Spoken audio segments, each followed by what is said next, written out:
What is going on, everyone? Welcome to today's live stream. I believe today is Wednesday, so happy Wednesday for all those that are joining us right now on today. Good morning, good afternoon, good night, depending on the time that you are currently watching. Today we're going to be talking about the famous one, Pepe 2.0. Let's go ahead and see where things are going. I think it's actually taking a little breather right now, so let's go ahead and talk about Pepe 2.0. And yeah, we're going to go straight into it. Let's see where it's at right now at the moment, though.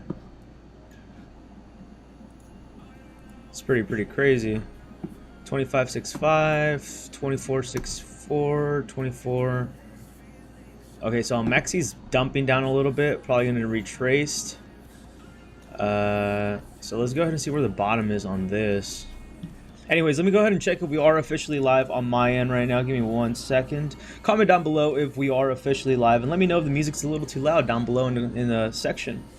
As well, welcome everybody that is brand new to the channel. I do want to go ahead and say I appreciate all of you tuning in today. Did start the stream a little bit earlier. You know, usually I don't typically start the stream during this time, but I was like, man, market's pumping. Let me go ahead and talk about it real quick. We're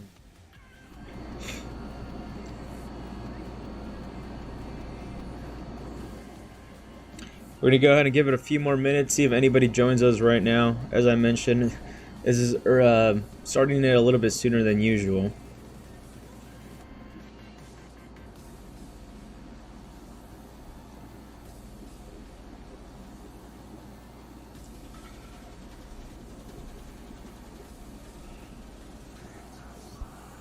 Welcome, welcome, welcome.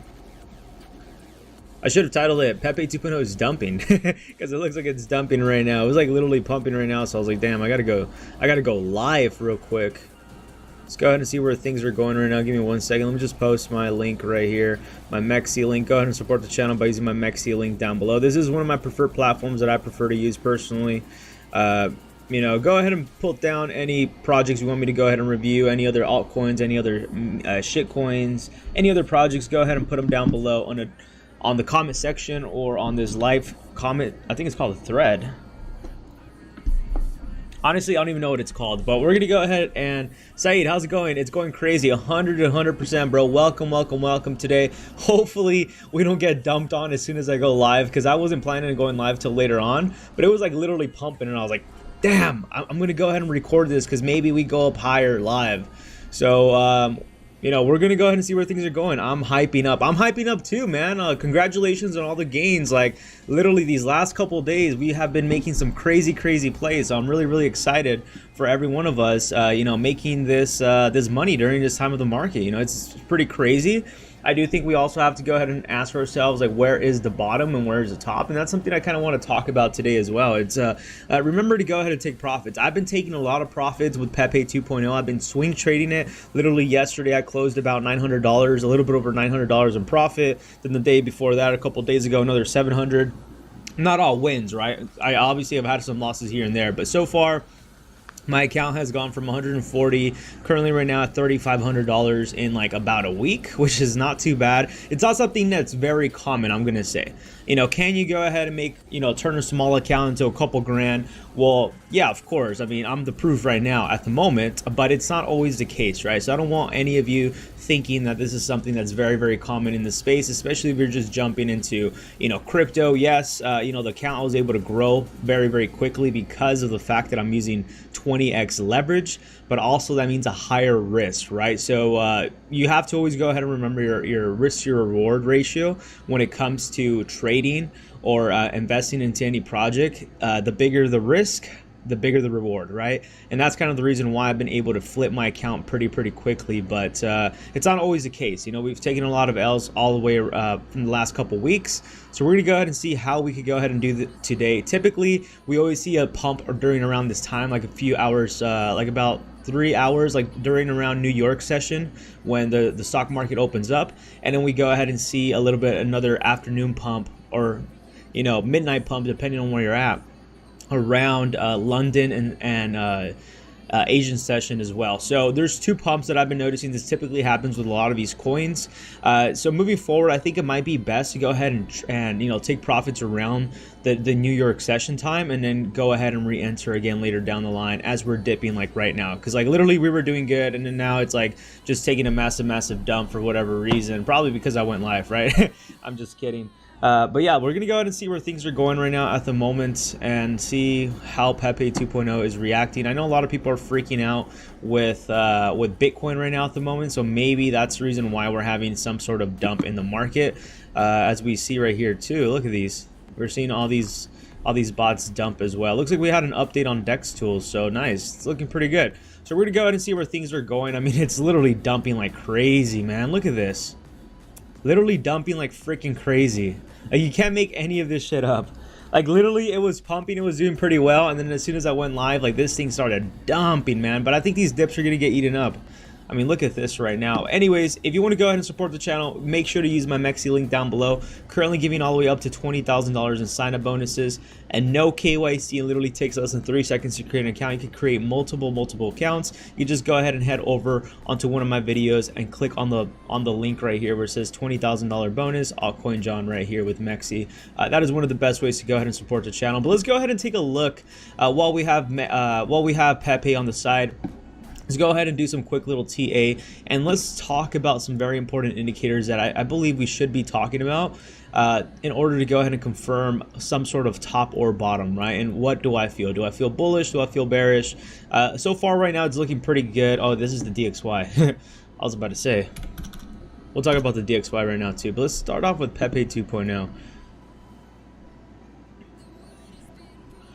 Alrighty, and we're probably not going to catch all of you probably till later on, because I usually don't start the live streams this early, but it is what it is, you know. So let's go ahead and see what we are at with the 15-minute chart. So for all those that are currently watching right now, go ahead and smash that subscribe button, that like. And I do want to go ahead and say thank you for tuning in, you know, really appreciate you. You guys are going to go ahead and get some early alpha right now. Luckily right now we are seeing Pepe 2.0 dump, so it's actually better for you if you're looking to go ahead and enter a position, or enter to go ahead and add to your position. I'm actually looking to add more to my position. I was quite up a little bit, over $1,000 right now, back to $700. It is what it is, right? I'm very bullish on Pepe 2.0. This is my entry right here at 2022. I have been swing trading this thing on the way up. I believe you should be taking profits, because we really realistically don't know where the top or the bottom is, and for that reason I would recommend try to swing trade to take a few profits here. Yes, $300, $700, $1,000 is not life-changing money. I understand it's not life-changing money to many of you, but the goal here right now is to go ahead and make an accumulator of bags over time. So just in case if Pepe 2.0 or any of the projects we're investing into do a rug pull, sort of like what Ethereum did, we at least have money in our pocket, right? So would you rather go ahead and have a couple hundred to a couple grand, or lose everything and it's going to take you a little bit longer to recover that money, right? So I would always suggest take profits. I've been doing that. I've been going with that approach now. Also, go ahead and have cash on the side to go ahead and eat those dips up. Like for example right now, I added a little bit more on my margin. I'm actually not trading that much. I just added more to my margin that way so I won't get stopped out, because I am using the 20x leverage. It's super volatile, so this is kind of a way for myself to go ahead and like get out of the screen, touch some grass, do whatever I want without having to fear too much. I would definitely recommend that when you're using leverage, you don't want to not be attentive to the screen, right? I would suggest maybe doing a quick little a little swing trade and then exiting out, because with leverage literally it could just dump down to zero and you get liquidated, right? So based on my experience, what I've started to do now is I've been throwing a couple $100 into buying in as it's going up, and if it dumps down, then just buy in as well, right? It's really difficult to go ahead and time the market. We might go ahead and see some sort of signal that's going to tell us to buy in, but it's usually never the case, right? There's always fake outs. Same thing with what is going on with Bitcoin. People thought Bitcoin was going to dump. You and I knew that it wasn't going to dump, and people ended up shorting it even more, right? Causing some sort of short squeeze, which then people doubled down on their short because they couldn't accept that they were wrong, and then Bitcoin pumped up again, right? So these are manipulation that goes into the market, and you have to understand this.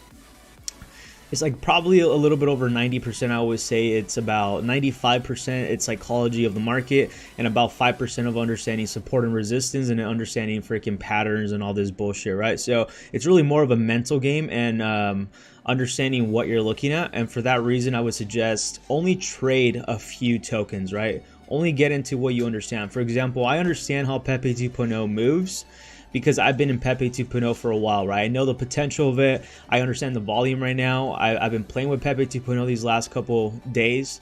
So I've gotten a feel of how Pepe 2.0, you know, pumps, dumps, how it retraces. And for that reason, I know when to go ahead and feel comfortable when it comes to, you know, the pumps that we get in the market, right? So I would suggest stick to, you know, trading one token. Right now, I'm only trading Pepe 2.0 so far.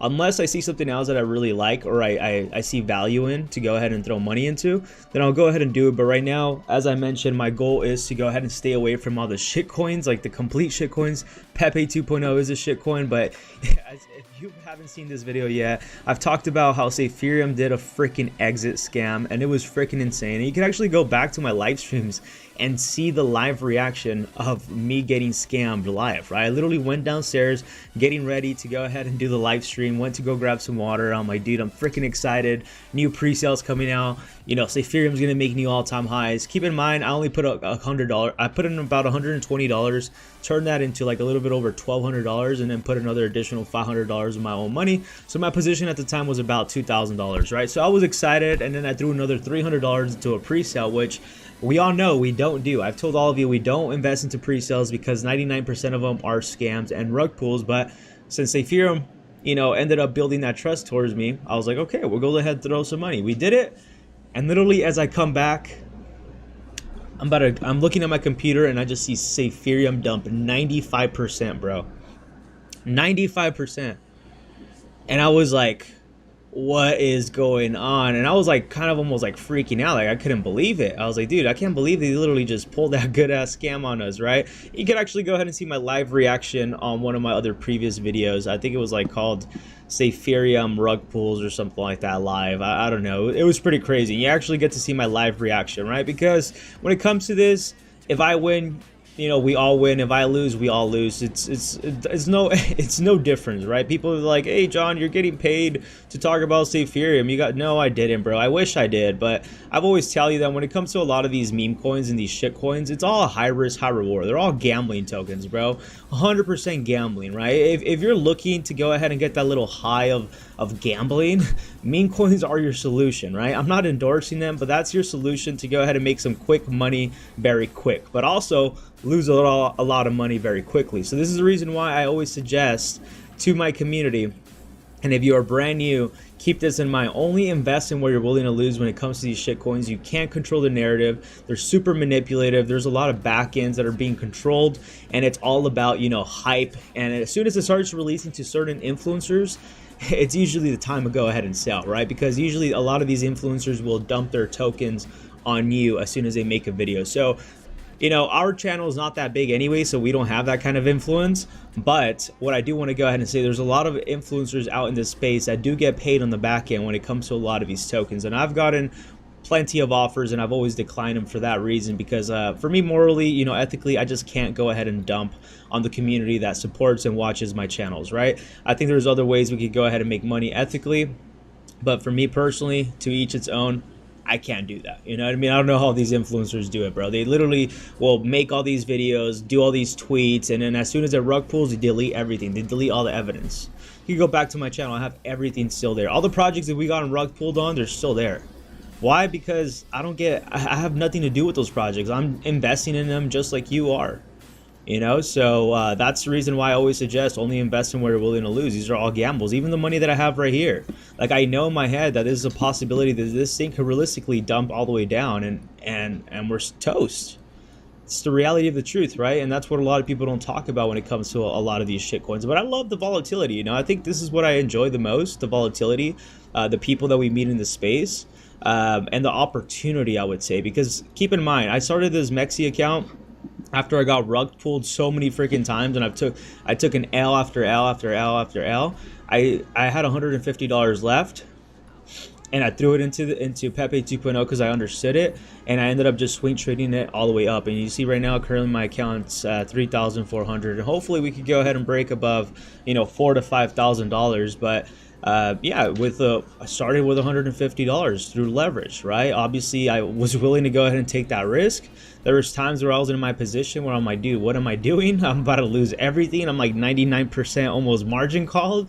And I held through it, man, and I held through it, and I understood the mindset that if I lose everything, it's okay, you know. But most people don't go in with that mindset. They go in with a trade, you know, not wanting to lose, and guess what ends up happening? You end up losing because you're not mentally prepared. So you have to mentally prepare yourself every time, asking yourself, if I go ahead and put in these $10,000 into this trade, would I be okay mentally to go ahead and lose this money, or financially, right?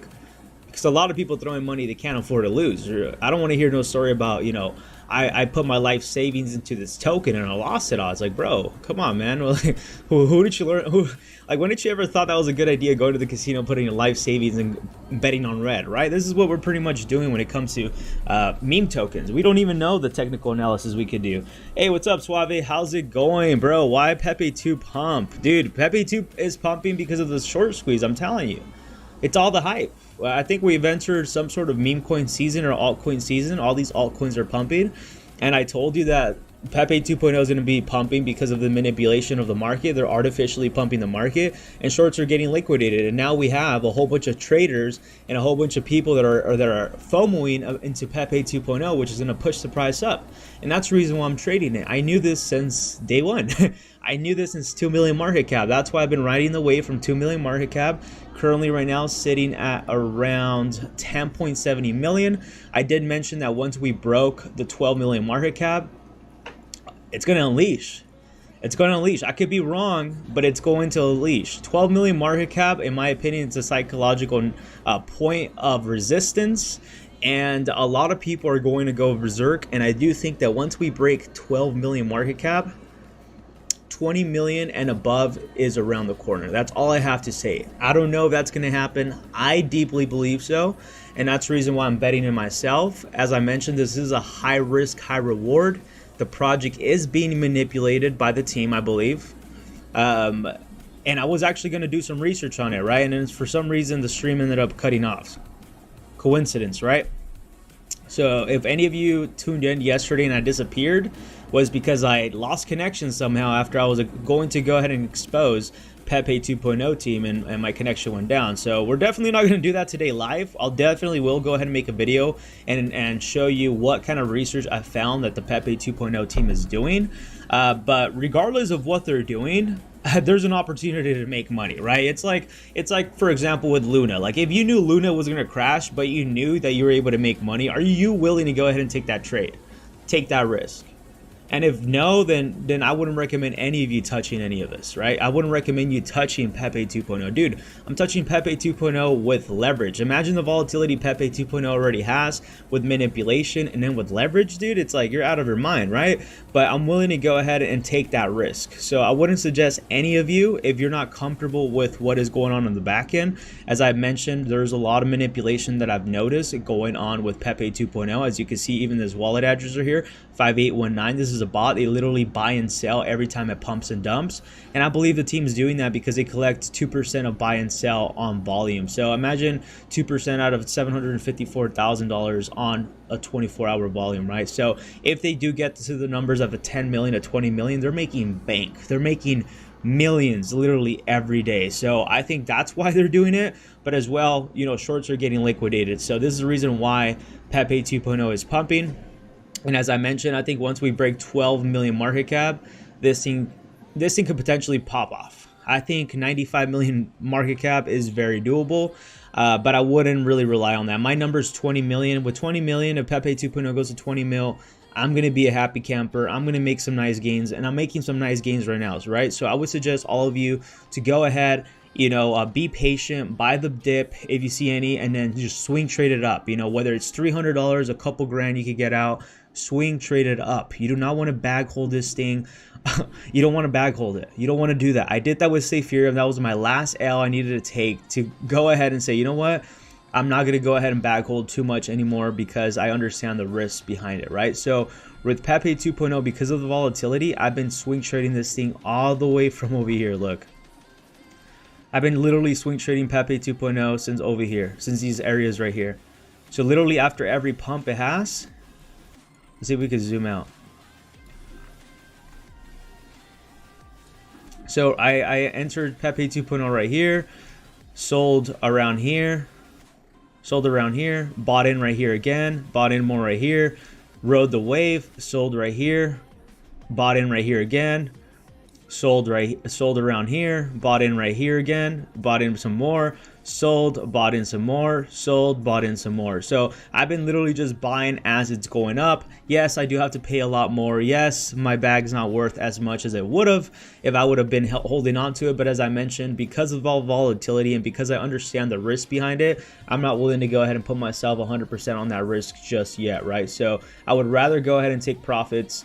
I started off earlier last night when I went to go ahead and sleep. I usually do 20x leverage, but because I was going to sleep, I said I'm going to go ahead and only put 5x leverage.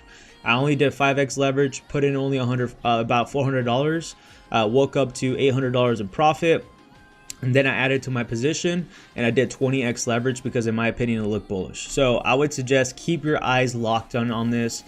This is something you definitely do not want to go ahead and keep your eyes out. At least what I've noticed, right? There's some people that could go ahead and trade, put stop losses, take profits and like leave their computers. For me personally, I don't like that approach. I've noticed that I always get wrecked every time I do stop losses, take profits, and I just have to go ahead and look at what's going on with the market all times, especially when I'm in a trade as big as Pepe 2.0, right? So you just have to go ahead and ask yourself what your goal is here. So hopefully we could go ahead and do another buy-in right here. This is another buy-in that I'm trying to do right here. It's around the 2231.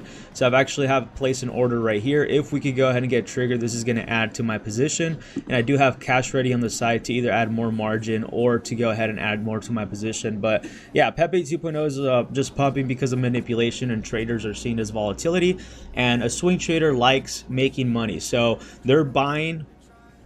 They're buying at the bottom, selling at the top, shorting it all the way down, buying it, and they're rinsing and repeating. So traders love tokens like Pepe 2.0. They love this shit. They don't care what Pepe 2.0 is. They don't care about the freaking dev. They don't care about the freaking community. They're just here to make money, right? And that's why it's pumping, because a lot of traders that never even heard about Pepe 2.0 are trading Pepe 2.0 right now because of the volatility and the volume that it's bringing in, right? Because it's bigger gains you can go ahead and do quickly. To the upside and to the downside. The only difference is that these guys are not, joining Telegram groups and making sure what kind of, bullish news are going on. They don't care about that. They're just sticking to what they see in front of the screen, and that's what they're doing based out of, right? So if a whole bunch of traders then begin to think, we should go ahead and short this all the way down, it's going to dump hard, and that's kind of the risk that we're taking, right? So be very, very careful. I would suggest all of you take profits as it's going on. Obviously, I'm not a financial advisor, so only do whatever you feel comfortable with. But for me personally, I'm not back holding this. I'm taking profits as much as I can and hopefully riding the wave. And hopefully we hit it big, And if we don't hit it big and we don't hit, 20 million market cap, it's okay because we took profits. Hey, Fred, how's it going? Welcome, welcome, welcome, Fred. What do you think of Poly Doge? How's it going, Dab Master J? Let's go ahead and see Poly Doge. Where's that at? Is that on Dex Tools? Is that on, what platform is that on?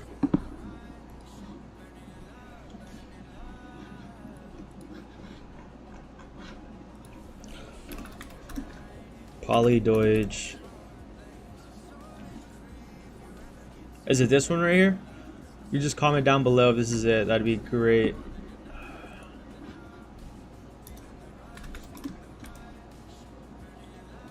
Matic, okay.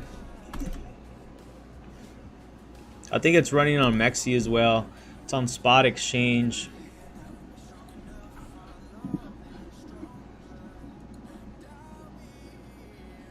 It's about 2 years ago. Nice. Let's go ahead and see this real quick. Currently sitting at a 6.22 million market cap, 124,000 of liquidity, 234,000 holders. That is insane. with about 121,000 of volume. So this is actually pretty crazy. I'm pretty sure this this hit some crazy numbers back on the last bull run. So let's go ahead and do some quick TA on Poly Doge. It looks like they are listed on MEXC as well, and they are pumping, man. As you can see, congratulations for anybody that is holding on to Poly Doge. You know, it seems like a lot of these meme tokens are doing what we've been waiting for. It's meme coin season, guys. We've all been waiting for freaking altcoins. I know a lot of people shit on freaking meme coins, altcoins, and all this shit. It's like, dude, I'm here to make money. You're here to make money. It doesn't freaking matter what token you invest in, right? Whether it's freaking XRP, Poly Doge, Pepe 4, it doesn't matter, right? As long as there's money to be made. I think that's what's the most important thing, at least for me. So right now, just checking out just to see where MEXC's at, or I'm sorry, Pepe 2's at. So we're about to go ahead and buy in right now. Okay, we're good. It's what I have to do, you know. When I'm doing leverage, I have to constantly be checking that back and forth, so I apologize. So let's go ahead and see where Poly Doge is at right now. So we are at a pretty important area of resistance. Same thing with what's going on with Pepe 2, right? So it seems like a lot of these meme coins are doing something very, very similar. I don't even have to do some crazy TA on even Poly Doge or any of these other meme coins, because they're literally following the same exact pump, right? Now the question is, how long will this pump last? Well, we don't know. It could pump for literally 2 more weeks. It could pump until tomorrow. Maybe today's the last day. I really doubt it. I think this is the start of meme coin season, altcoin season. We're gonna go ahead and get some pumps. It's not gonna last forever though, right? It's probably only gonna last for either a couple weeks, maybe even a month, month and a half. Who knows? No one knows. And with that being said, I would always suggest all of you take profits on a lot of these tokens right now with their pumping. Doesn't matter if it's $200, $400, $2,000, $3,000. I understand that is not life-changing money, but our goal right now is to go ahead and take advantage of the volatility that we have now. So when prices come down again, now we can go ahead and invest into the projects that we really enjoy and love, right? So with Poly Doge, as what we're seeing, we're literally seeing the same thing, same pattern that we do see with Pepe 2.0, right? And we are at this very critical area of resistance right now. We're actually looking to go ahead and break that. And if you actually zoom out, you do see that once this area of resistance ended up breaking through, we ended up having new all-time highs being formed, at least right here on the daily, right? I can't tell you exactly what percentage that is. I'm assuming that's probably a little bit over a 300%, maybe a 3x or 4x. It doesn't tell me on the ruler because of too many zeros, but it's gonna pump a lot, right? And this is kind of the same thing that we're having with Pepe 2.0 right now. Now the problem is that when we go ahead and break this area of resistance, dude, we're off to the races. We're mooning. Like, we're going to be in Jupiter, Saturn, Mars in the next coming hours, maybe the next coming days, right? Because as soon as we break this, who knows how high this is gonna pump. Maybe this surpasses its previous all-time high from right here. And I'm talking to the previous all-time high from February, right? I'm not zooming out all the way to how big the chart is, because the chart's freaking huge. But let's go ahead and focus on the areas that we need to break first before we could talk about 50 million market cap, 200 billion, whatever you want to talk about, right? We need to go ahead and see, and this is something very similar with Dogecoin, or, you know, Pepe 2.0, which we'll go ahead and talk about right now. It's a very, very similar pattern all these meme coins are doing right now. Maybe it's a meme coin season, you know. People are tired of Bitcoin. They're like, I made my nut, I'm out. Let's go ahead and go into the fucking degen plays and throw our money into Poly Doge and Doge 2.0, right? These are traders, man. They don't care about what it is. They're here to make money and they're out. They're gonna go ahead and walk out with their 200, 300, 440 grand a day, 100,000, and they're out. They don't care about community, right? So I do want to go ahead and mention that. Do not commit to any of these community projects. If that's what you want to do, then go for it. I wouldn't suggest you. I did that. I wouldn't say I did that with Ethereum. I just had trust in Ethereum. Never really believed any of their bullshit. But they did really disappoint me when they went ahead and pulled that good one. They played me good, man. They played all of us good, right? And for that reason, I'm extra cautious now when it comes to anything community-driven bullshit. We're here to make money. You should be here to make money. You shouldn't get convinced by any of these influencers talking about diamond hand, community, this bullshit, bro. They're getting paid on the back end, and you're being the exit liquidity. So for Poly Doge to go ahead and, as I mentioned, let's do some quick TA. We need to go ahead and see a break above this area right here, which we're actually doing pretty good, right?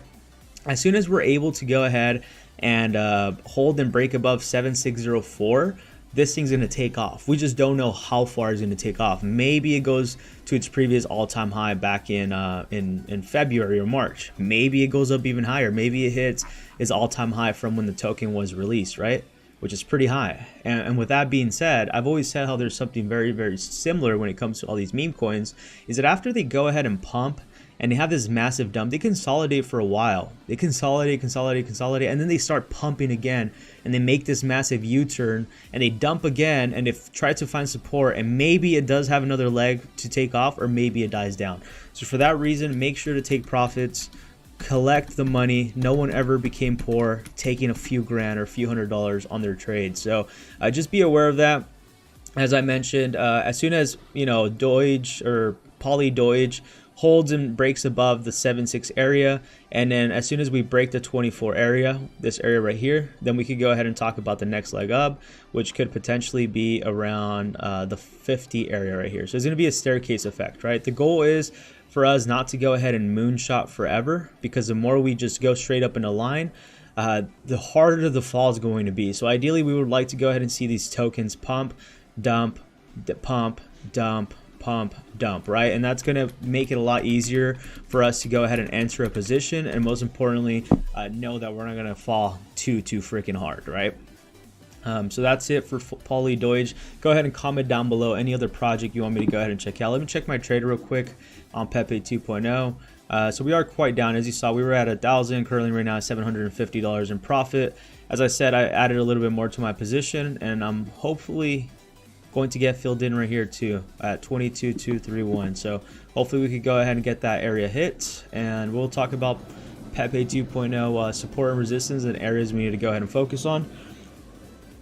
Dab Master J Matic, yes, thanks man, I appreciate the look. No man, I appreciate you. I have never seen you in the channel, so if you are brand new, man, I would really appreciate you if you could go ahead and smash that subscribe button. That like really does help support the channel. You know, our goal is to go ahead and reach 10,000 subs, but the thing is, we keep it real on this channel, right? A lot of people are either gonna hate me, they're gonna love me. I really don't care. I'm here to make money, and we're all here to make money together as a team, right? So if you're looking to go ahead and join this community, just know I'm gonna keep it real. I'm raw, you know what I mean? And you're either gonna love John or you're gonna freaking hate John. So go ahead and smash that subscribe button if you want to go ahead and join the community full of winners, right? We're all winners. We're all accountable and responsible for our own actions, and we don't listen to these freaking influencer moon boys. You know, I understand. I do YouTube too, but trust me, you would never hear any words from me telling you buy this token now because it's gonna moon, right? Maybe I might go ahead and do some clickbait things, but I'll always go ahead and give you both bullish and bearish scenario. People get mad when I'm investing into a token and I give you both sides. Bro, why are you fighting? Dude, I'm keeping it real, right? If you have to keep in mind, I always say this. If I lie to you, I'm lying to myself, right? The mind's very, very powerful, especially the subconscious mind, right? If I lie to myself, if I lie to you, I'm lying to myself, right? And when I do that, what happens? That means I'm lying to myself as a trader, as a content creator, and then I can't go ahead and become a better person, right? So in reality, I lie to you, I lie to myself. Therefore, I don't become better. So we definitely want to go ahead and keep it real. Sometimes the real hurts, but that's the reality of the truth. That's life. You know, life freaking is rough and life sucks, but it is what it is. You know what I mean? We just have to go ahead and learn from our mistakes, learn from our losses, and just move forward. You know, I've taken a few L's these last couple of weeks with a lot of these rug pulls, and looks like I might go ahead and break even now with Pepe 2.0. It sucks. But I also did warn everybody there was a possibility that it could go down, and talking about, you know, things going down, we also have to go ahead and keep in mind of what is going on in the market. I think, and I've been saying this for a while, Bitcoin, I've been calling 40K Bitcoin for the last 2 to 3 weeks. You can check back to my live streams. People were calling me you know, a hype man, whatever the case is. We're at 40K, dude. We're at least we're gonna hit 40K is what I'm trying to say. And I think we might hit 40K, maybe $42,000, and then dump down to 24K. I don't know. Maybe this is a big bull trap. You know, I don't know. We'll go ahead and see where things are going. One thing we do need to go ahead and pay attention to is the DXY. And for all those that don't understand what the DXY is the US dollar index. So the way the DXY works is that every time, typically, not all the time, every time the DXY goes up, Bitcoin comes down. Every time the DXY comes down, Bitcoin goes up. So it's like kind of correlated to each other. It kind of sucks. People talk about how Bitcoin is a hedge against inflation. Total bullshit. Another scam that we've been lied to, right?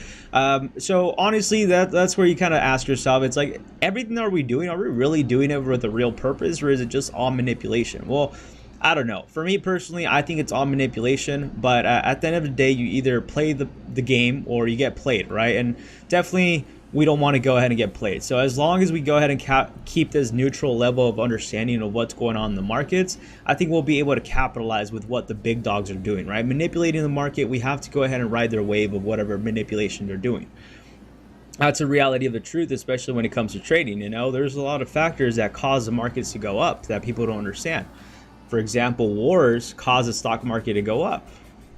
You know, people think it's bearish, but it's actually really good. Why? Because the cost of war is more money being inflated into the market. You also have oil now being more expensive, which just drives up, you know, all these resources, which is higher inflation. So the more more wars we have, the higher the inflation we actually get, which is actually total bad for the economy globally, right? And people don't understand that, and it's okay, right? Because we were never taught any of this. At least many of us weren't. And if you never knew that, well, then now you know.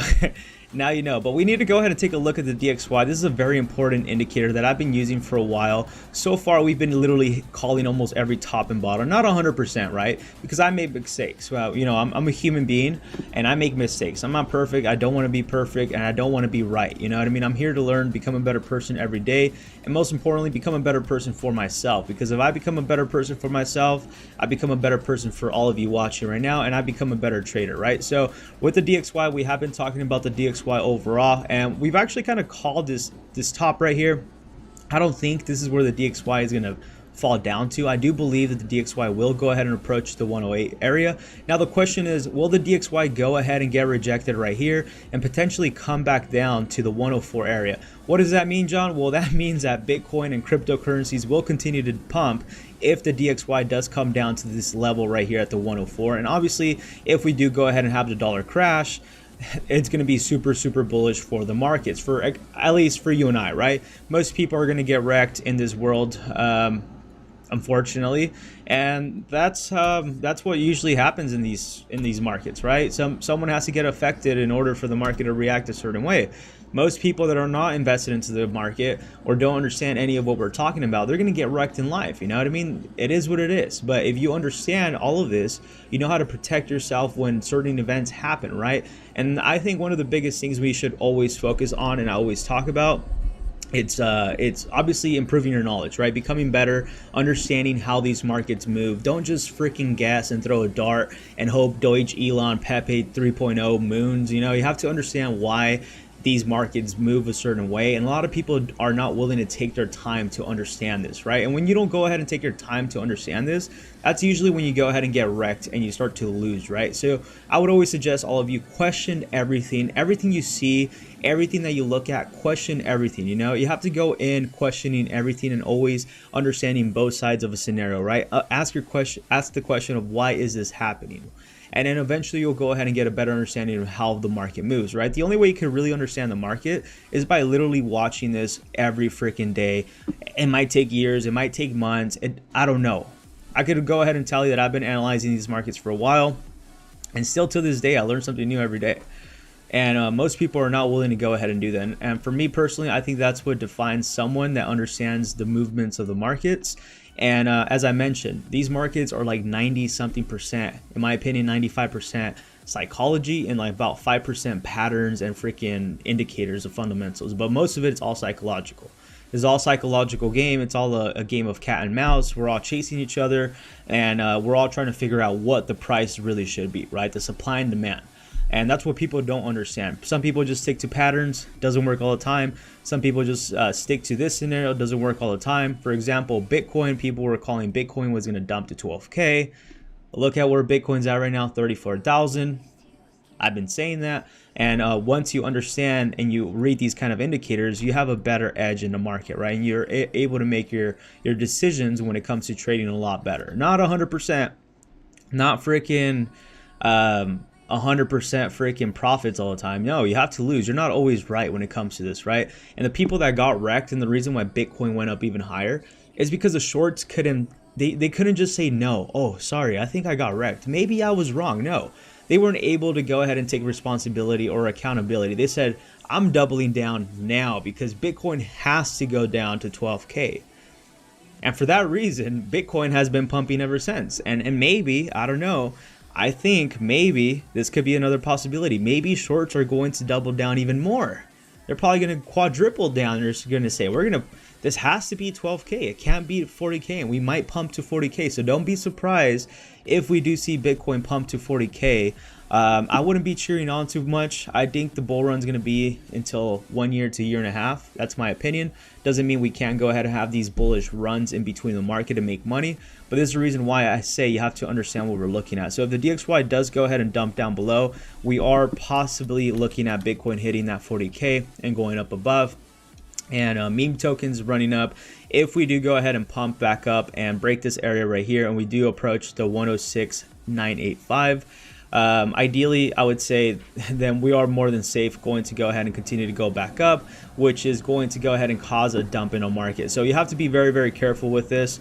So let's go ahead and keep our eyes on the RSI, or sorry, not the RSI, the DXY. So there could be a probability we do break above the 106.850 area. So just be on the lookout. We are seeing the RSI is about to cross. Hopefully it does get rejected. As I mentioned, if it does get rejected, we will go ahead and continue to see some bullish action in this market and hopefully come down and we make money.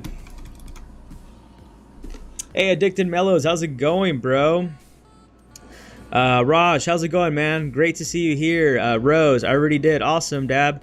Let's go ahead and take a look at Rose and see what we're looking at with Rose. Rose. I think it might be on Trading View. Let's go ahead and take a look at Trading View. Okay, so let's go ahead and see Rose. So Rose is doing something very similar, right? As I mentioned, I really don't know much about these projects. And when you're looking at the technical side, you really don't have to. All you have to really go ahead and focus on is the support and resistance. Yes, fundamentals come into place when it comes to a lot of these tokens. I don't know what Rose is. I'm assuming it's probably some sort of meme token. I don't know. But what we're going to go ahead and look at is we're going to go ahead and look for, very important areas right now. So give me 1 second. Let me go ahead and look for these important areas. At least the areas that I think that are important, because everybody has a different point of view, right?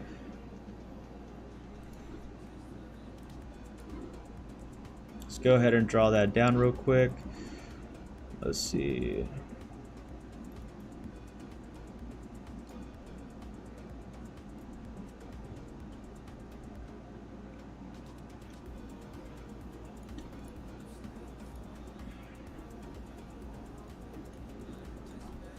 Awesome. All right, so let's go ahead and do some quick TA on this. I'm going to go ahead and start off with the daily, and then we're going to go ahead and break it down to the 4-hour, then the 15-minute. Usually with the daily, I like to go ahead and check it out to go ahead and see any support and resistance overall. And honestly, it's really difficult because it's the same thing with like the Pepe 2.0, right? When it comes to these meme tokens, it's very difficult to go ahead and find the support and resistance exactly, because it continued to pump. I mean, look at this freaking pump. It's literally been pumping for 4 days. So the question is, when will it go ahead and dump? That's the kind of question you should be asking yourself, right? So ideally right now we are at a very critical area of resistance. So ideally for Rose to go ahead and continue to go to the upside, we would need to go ahead and break above the 0.53 area. So we would need to go ahead and break above this and hopefully hold, consolidate, and work that staircase up. In order to confirm we are back in an uptrend, because it looks like we have dumped a lot, I would ideally say look at this area at the 0.05815. I would say that'd be an area to go ahead and confirm that we are back in an uptrend. Obviously, you make more money if you're able to go ahead and guess it a lot sooner, right? So if you want to go ahead and take on that risk, I would say ideally if you want to go ahead and look for an opportunity to jump, there's 2 zones you need to go ahead and keep your mind at, right? At least in my opinion. We're going to go ahead and talk about these zones right here. So give me 1 second. I'm going to draw them down for you. Make it a lot easier if you're looking to go ahead and jump in or add to your position, right? I suggest don't ever go all in into a project. Add into your position slowly. For example, my Pepe 2.0 position you saw was up about 1,000 something when I started the stream, currently down to $626 in profit with a little bit of cash money on the side with an order pending right here as well to go ahead and get filled in, right? So I don't tend to go all the way all in because I understand that we might go ahead and have these retracements in the market, and my goal is not to get fully wrecked, right? Because if I do go ahead and buy in at the high and then it dumps, not only do I have the risk of getting liquidated, but I also have the risk of losing a lot more money, right? So for me personally, I like to slowly go in, throw in $100 as it's going up. Yes, I might not make the same money as I would have if I would have gone all in at the bottom, but we never know what the bottom or the top is, right? So I would always suggest, if you are looking to go ahead and jump in slowly. It's okay. You don't need to go ahead and catch every freaking wave, but if this is on an uptrend, I would say keep an eye at this level of support. I would say we would like to go ahead and see some sort of retracement, right? I would like to go ahead and see Rose take a little dip just in order for us to be somewhat a little bit more bullish, because we look at this pump, like it literally pumped for days. We are on the RSI a little bit oversold or overbought, sorry. But as I mentioned, when it comes to meme tokens, I think this might be a meme token or an altcoin. You just never know where the top or the bottom is, right? And for that reason, I would say if you are looking to go ahead and enter this position or re-enter a position, I would say keep your eyes out on, you know, dumping down to the 0.05 area. If we do go ahead and hold that area of support, then we'll go ahead and start continuing to climb back up, which would be a good sign in my opinion, right? Because we will have enough volume to push to the upside. Another second area of support that I would say to look at would be the 0.04174 area, right? This would be another area. If it does struggle to go ahead and break above the 0.0550, then we're more than likely going to go ahead and dump down to the areas of 0.040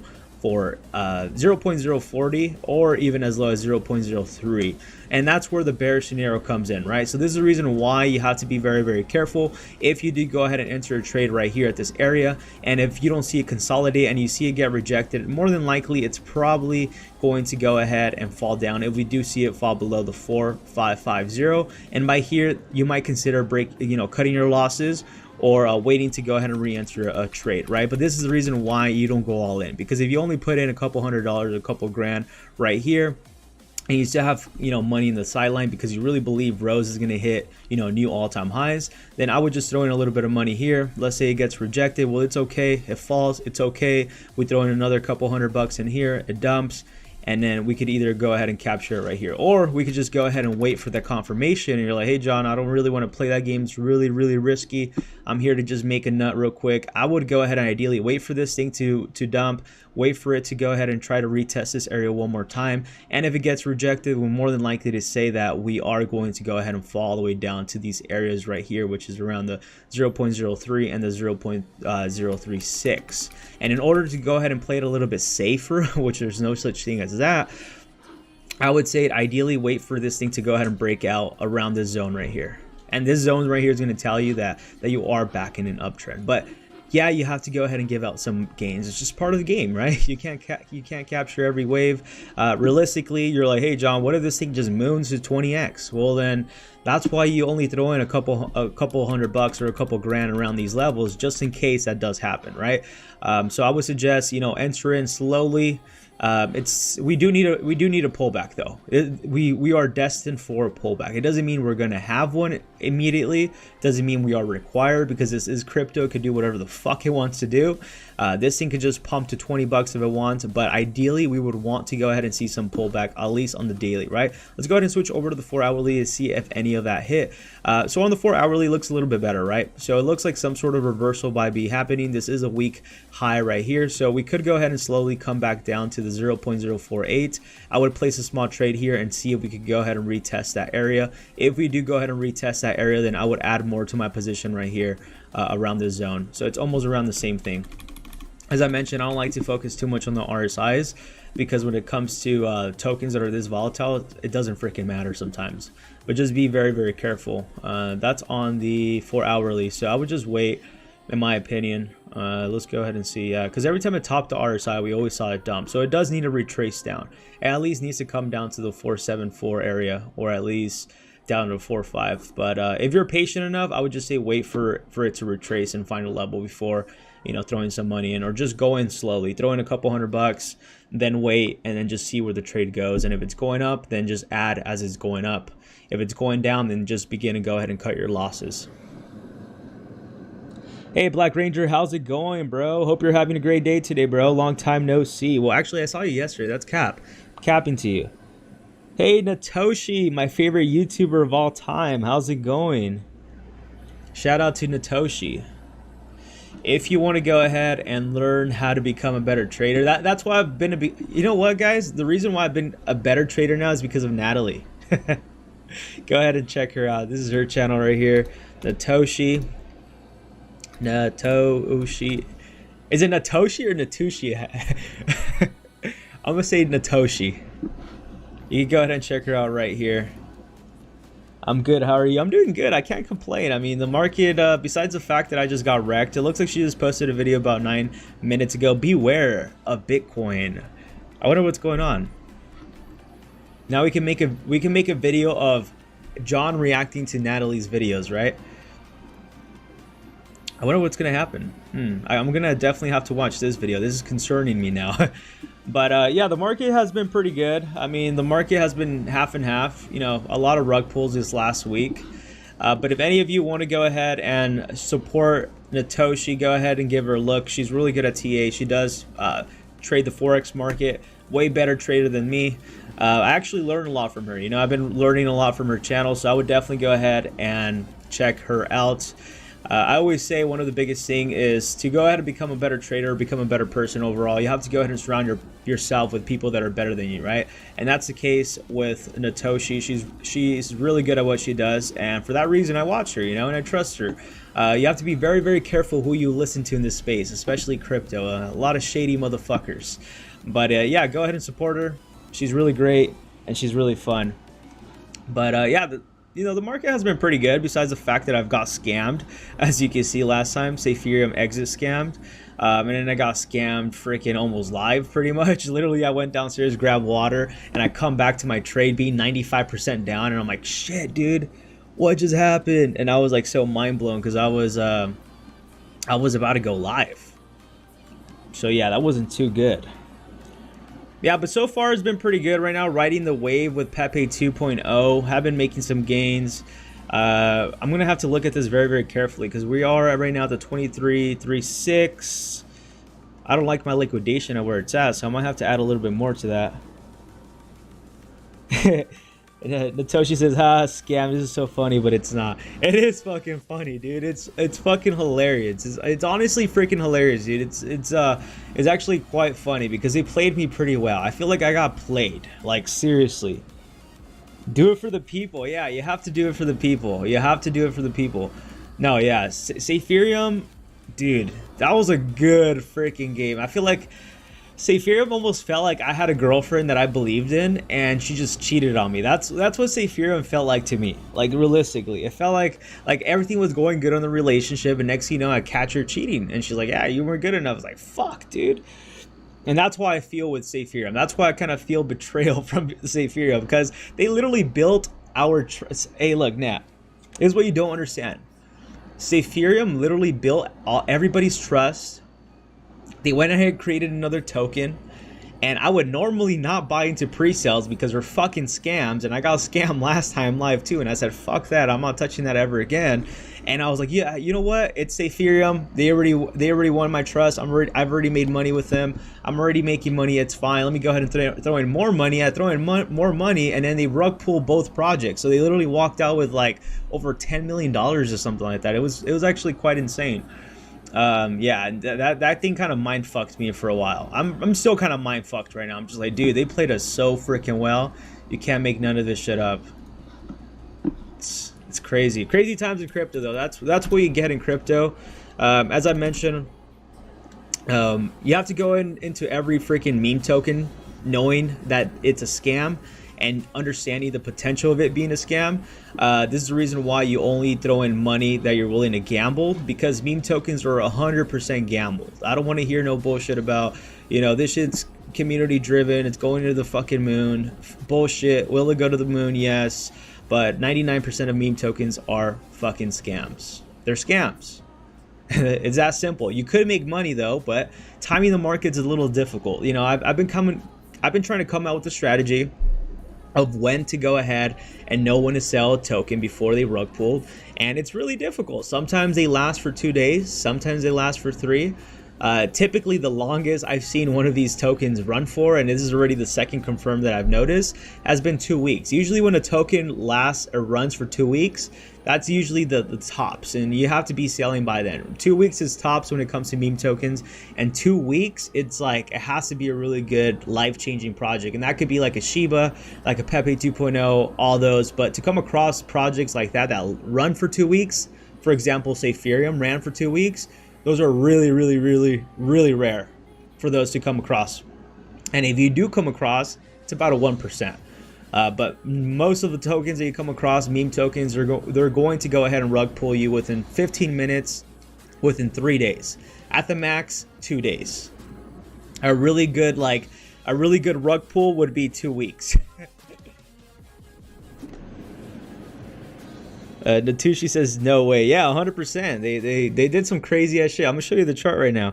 Dabmaster says there is a new coin called Robinhood, ticker Hood. I don't know anything about it except a couple of OGs in the groups talking about it. Yeah, I've actually talked about it yesterday. Did some TA. I do see that Hood is actually pumping. I do want to go ahead and say because I got super wrecked these last couple. I've jumped into 5 rug pulls. Right, this is not like something that's not normal. It's not something that's not normal in this space, especially if you're in the space like me, where I'm trading all these shit coins and I understand the risk, and that's why I only throw in like about $100 at the max most of the time.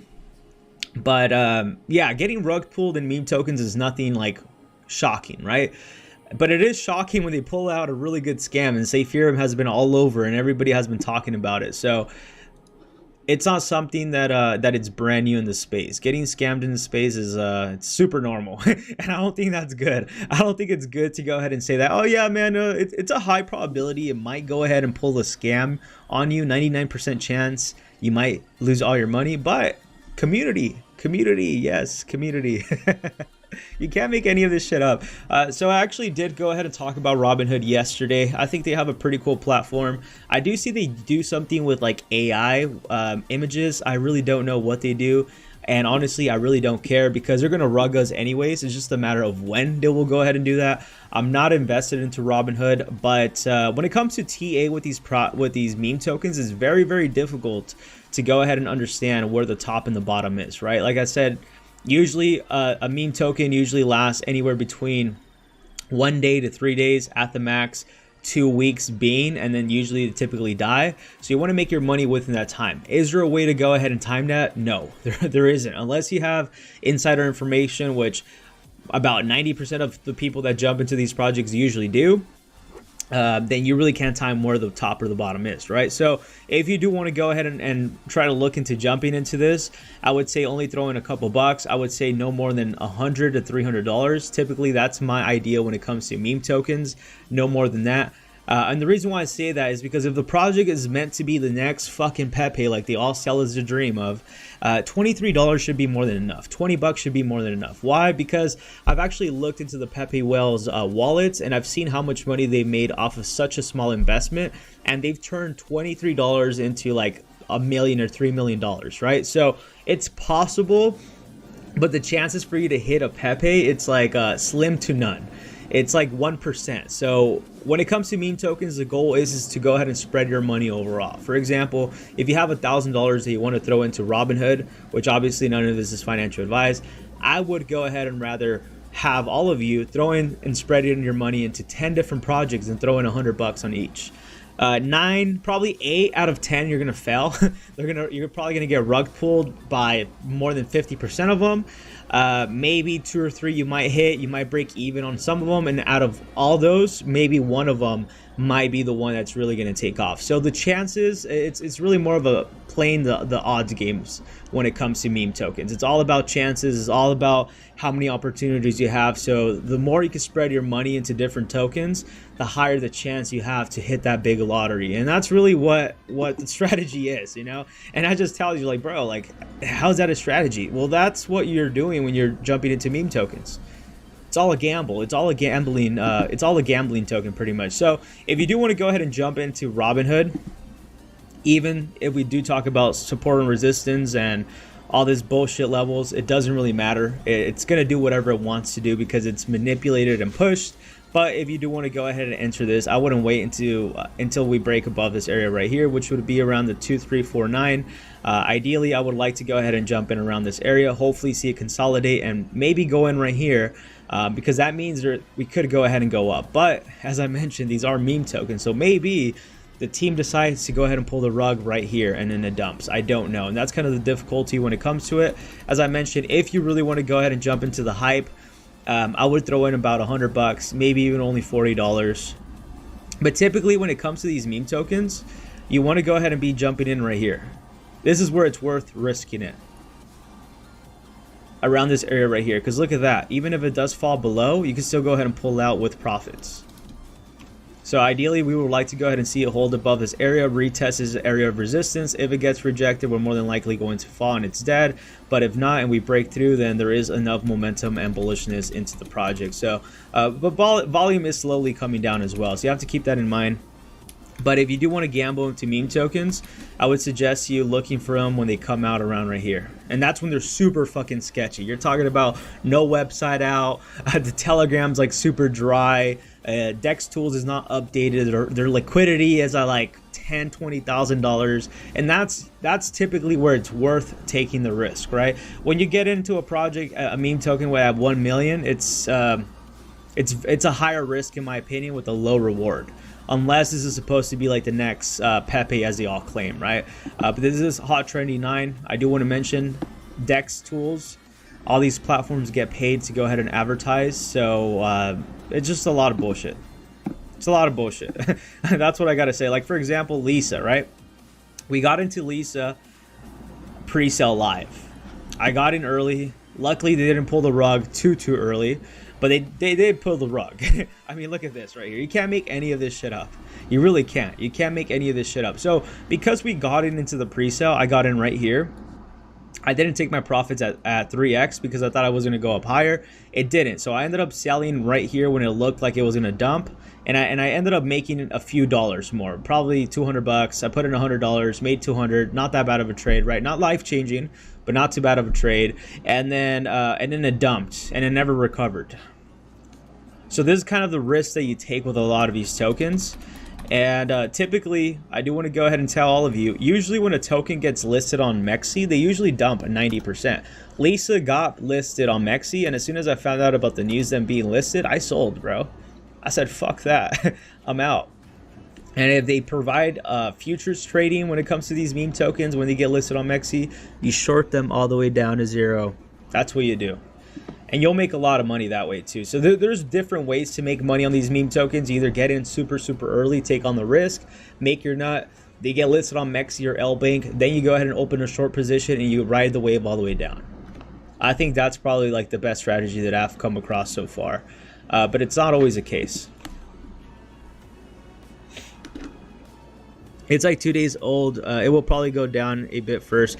Yeah, it's a couple of days, man. But like, as I mentioned, it's a hit or miss. Like I've been playing a lot with a lot of these like meme tokens for a while, and I've noticed that usually if they don't do much action within like the first week, they're pretty much dead. 3 days even sometimes being the number, right? Because with Mona Lisa, for example, as I mentioned, I got on this project really early, pre-sale. I got in pre-sale early, and you saw how many days it lasted. 1, 2, 3, 4. It lasted about 4 days before it broke all the way down and it rug pulled pretty much. At the max, you'll probably see 2 weeks running up before they rug pull, right? So this is something very common when it comes to a lot of these tokens. I mean, look at Wall Street memes, right? I said this thing from the beginning that this thing was going to dump. I've called it out. I was being called names, you're this, dude, I don't care, man. I'm going to tell you the truth and you're going to fucking hate it. And with Wall Street memes, we were sitting at a total market cap of 120 million market cap. And ever since that till launch, it did make a nice little pump, but then ever since then, it has been dumping. And maybe we could get lucky to get that short squeeze to the upside of getting, 0.20 cents. But it looks like the team ended up making a casino now. So maybe they don't even care about Wall Street Memes token anymore because they made what they wanted, a casino. They're probably going to make more money off the casino anyways.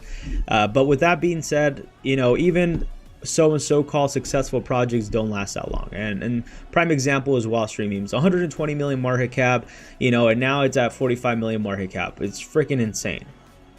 So it has dumped a lot. And you just really don't know how long these projects are going to last. Usually, as I mentioned, 3 days is what I've noticed. But if we are in a meme coin season, then yeah, these tokens are going to be like mooning like crazy. Like someone just told me about Calcium. And this one actually, let's see if I even have any of the TA that I made. Yeah, this is the TA that I was making right here. See, Calcium right here, in my opinion, obviously not financial advice. Maybe this is the kind of token that might be worth throwing some money into as opposed to Robinhood. Because I called out Calcium at around this level right here when someone mentioned it. I'd said that ideally we would like to go ahead and see a break above this. If we do go ahead and hold and see it break this area, we should go ahead and see it do a nice little pump. But as I mentioned, when it comes to TA with meme tokens, bro, they go out the door. It's just a matter of when the team decides to go ahead and, you know, feel greedy and dump, or like a whale want to dump their tokens on the whole entire community and kill it. But even from here, it's about a 1x, which is not crazy. But when we were talking about it, it was right here, which would have been ideally about a 3x, approaching its previous all-time high. And the reason why I'm bullish on Calcium, as I said, I'm not a holder, I'm not an investor. I like what I'm seeing. You know, we have 6 million market cap. They're not going to make life-changing money. Maybe it hits 100 million. I don't know. But even if it hits a 3 or 4x, you're at least making money knowing that this thing's not going to rug pull right away, right? Will it rug pull eventually? Possibly. Who knows? But liquidity, 475,000. But it doesn't seem to have any liquidity locked. So I'd be very, very cautious, meaning they could go ahead and pull the rug unless they have the liquidity locked somewhere. And the thing that really makes this really bullish, in my opinion, is their circulating supply. So they have about 204 million in their supply, and currently right now the market cap at 6 million. I think we talked about this at 3 mil, so that's already almost a 3x. I don't know, and this thing's gonna pump like crazy. This is gonna be like an XRP, not the XRP, but like the one that was inspired by Harry Potter Obama Sonic 10 Inu. This thing could potentially go ahead and hit 20 cents realistically. Like, no bullshit, no hype. Like, I'm not, you know, I don't hype shit up. Like, this thing could realistically hit 15 to 20 cents because of the supply. And that's what a lot of people don't understand. A lot of people don't understand any of this shit. This is kind of the problem, right? They don't understand how to analyze what volume looks like, what the supply looks like, what the market cap looks like, liquidity looks like. So most people get wrecked because of that reason, right? But when you look at a project like this one, like Calcium, which I wouldn't, you know, depend on TA 100% because you just don't know. There's been plenty of times where there is like the biggest bullish signal on a token, and instead of following the TA that we talked about, it literally just dumped down to zero and it rug pulled, because you can't predict those kind of dumps. But volume is slightly picking up, which is a good sign, right? Volume is picking up, so it looks like it might go ahead and break out of this area of resistance, and then it's probably more than likely going to go ahead and make new all-time highs, is what I think. But this is looking pretty good. Calcium right there. I think that's more bullish than Robinhood, in my opinion. It's been out since 9/21, so a little bit more data on the chart. Hasn't pulled the rug yet.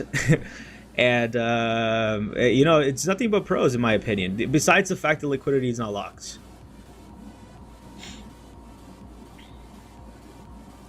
Hey, what's up, Tommy? How's it going, bro? Glad to see you here today, man. I saw you earlier today, so glad to have you here.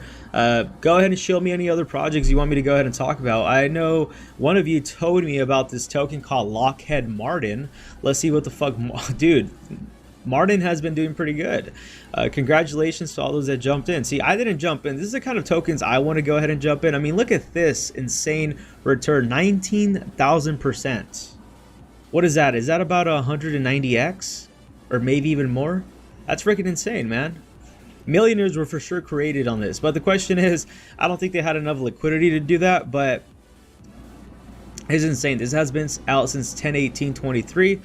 With a total market cap of 4.25 million, liquidity at 197, which I really don't like. It's not the worst liquidity, but I think we could have do better with the liquidity, maybe at 300,000 liquidity with 1.62 thousand holders, and that is insane. With only 1,000 holders, they were able to manage this, right?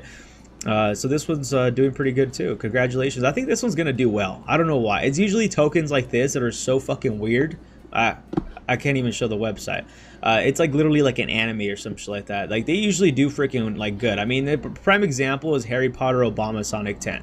Like fucking weird ass fucking website, weird ass freaking everything. And this thing hit like crazy ass numbers of a 200 million market cap. Like you can't make none of this shit up. Like who in the right mind decides to go ahead and buy a freaking token called Harry Potter Obama Sonic 10, right? But it just tells you the power of community, right? It tells you the power of community, the power of belief. And as long as there's enough people believing in something, you're able to do whatever the fuck you want to do. And this is a prime example of what crypto is all about. You know, you get this crazy ass shit going on, people making some crazy money. I mean, Harry Potter Obama's at 15 cents, dude. I literally called this out on my YouTube like freaking months ago when it was like almost like nothing.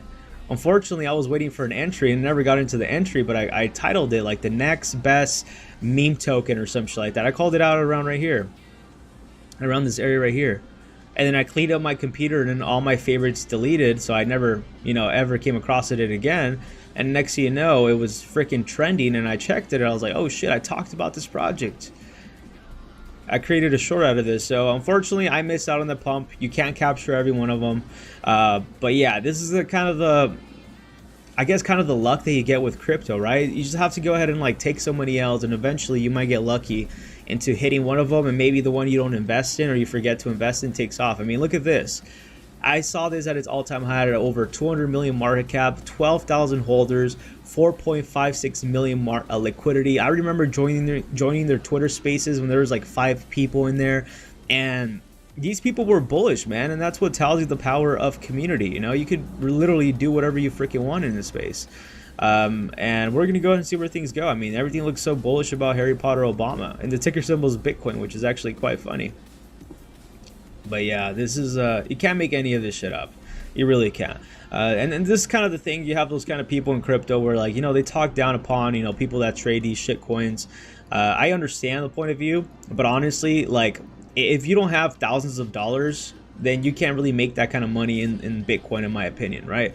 Unless you're using leverage and you're over leveraging yourself, which is possible, but it's obviously comes in with a higher risk as well.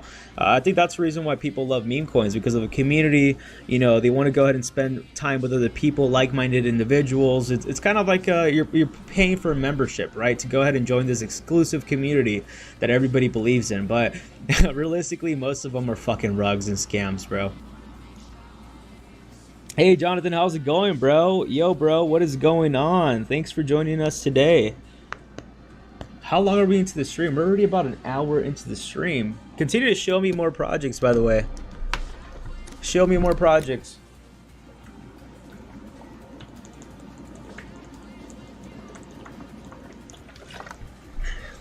I had to take a water break, man.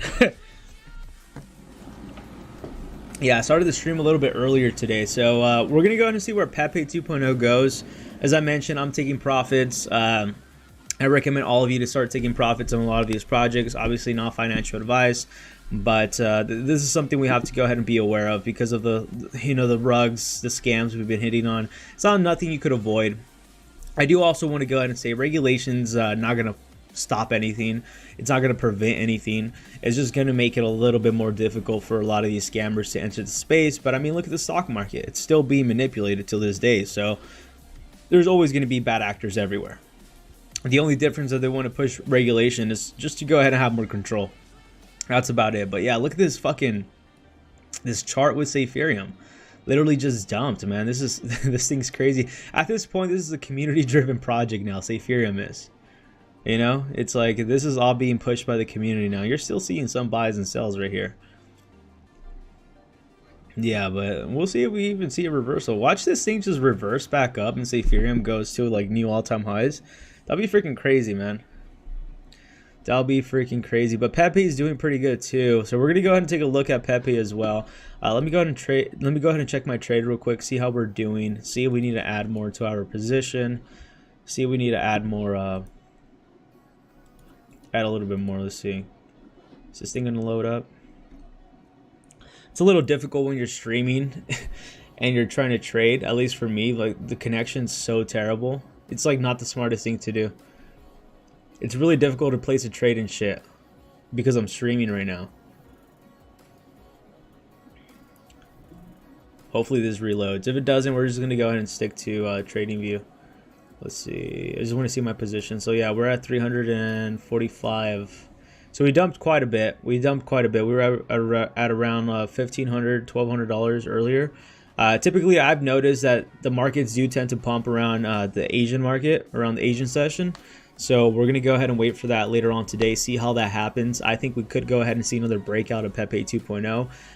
Pepe 2.0 is looking extremely bullish in my opinion. I don't see this going down too much. It doesn't mean we can't go ahead and go down, right? Let me go ahead and see what happens if I add more to my position right here. I just don't want to be down that low right now. Let's see. Damn, dude, my freaking neck snapped. Let's see. I mean, I guess that's a little better. I'm just gonna go ahead and throw in. I think I'm gonna throw in all my money into my margin, just because I don't want to get margin called. I'm gonna go ahead and throw about all of it in there, just to go ahead and play it safe. And I'll just go ahead and keep $100 to the side. Worst comes to worst, if I need to go ahead and add more to my position, I'll go ahead and add it. But I don't think we'll see these levels. We could actually.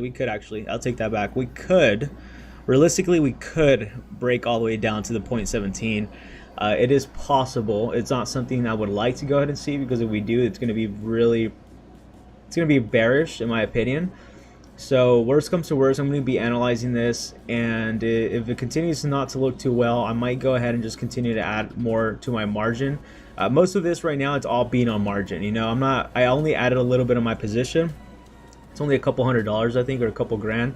I don't think it's that much, and then most of it's all been added into margin, you know, because this is super volatile, and I'm not trading this on 20x leverage. I would rather go ahead and play with a little bit of money, but, you know, keep the investment safe if it continues to go right on the direction that we want, right? I am aware that I could go ahead and lose everything, as I always mention. It's the mentality you want to go with these meme coins. We can't really understand where support, resistance, all this shit's going to be. It's going to be the top or bottom. You just never fucking know. That's the hardest thing, right? So hopefully we could go ahead and continue to see an uptrend on Pepe 2.0, and hopefully we do go ahead and find some sort of support. But even if we do go ahead and fall back down, we could go ahead and say that support could be around 1964. And my liquidation's around 17, so it's not too bad. And as I mentioned, if I do see it, you know, getting closer to these levels, I will go ahead and add another couple $100, because I don't think 0.17 will be the case, but it is possible. I'm not saying to completely ignore it, but I don't think we're going to go ahead and see that with this momentum that we have kicking in on Pepe 2.0. But we need to come down. I mean, look at this pump. Literally from over here, from 12 all the way up to 24 or 25. If you go ahead and measure this from the top, that's about a whole entire 1x right there. This thing has been pumping like crazy. So we need to go ahead and see some sort of retracement in order to find that new level of support, right? So maybe the new area of support might be at the 0.20. And if it is at the 0.20 and it does fall down behind it, as I mentioned, I'll probably go ahead and add more to my position. But this is the reason why you never go all in into a trade. If it's super volatile like this, I would rather add. I actually did this too. I added when I was into this other trade, because I've been taking profits as it goes up. I added to my position right here. I added to my position right here. I added my position right here as it pumped. I added it right here. I added it right here. I added some right here, and I added some right here. Why? Because I don't fucking know where the top or bottom is. No one knows. You know, it's like, yeah, we do have some crazy all-time highs, which is about 95 million market cap. But currently right now we went back below to 9.65 million, right? Which is okay. This is normal. We need to go ahead and see it dump down a little bit in order to get new investors and more people interested into it. But we're at a very important area, as I mentioned.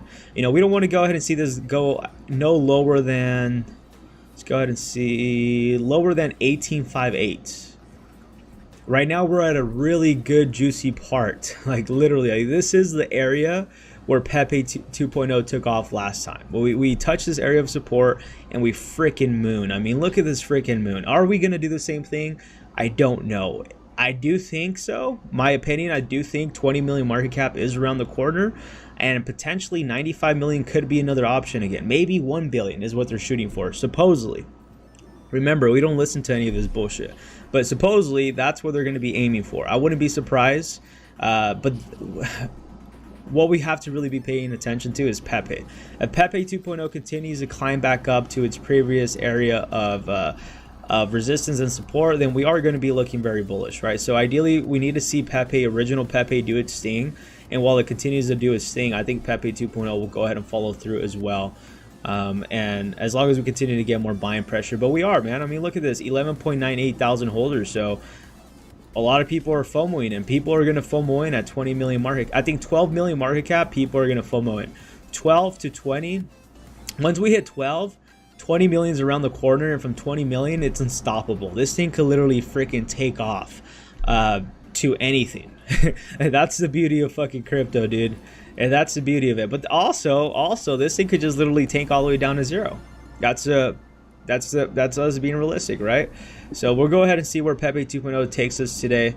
As I mentioned, we're at some very interesting times right now, especially with Pepe 2.0. If this thing breaks and holds above it, we're mooning. We're mooning. And that's going to be a really exciting time to be in the market. Yo, bro. Jonathan says, yeah. Also, G, a victim from Ethereum. I think Megabot is the same team. You think Megabot is the same team? That's fucking crazy, dude. Dude, see, like, Megabot, like, Megabot's full of shit, bro. Like, they're talking about, like, oh yeah, dude, like, we were able to prevent the scam and we were able to detect it days ago before the rug pulled happened and all this bullshit. It's like, dude, shut up, man. Every freaking token's a rug pulled. Realistically, every token that's like a crypto related token is pretty much a freaking scam, dude, if you ask me, at least.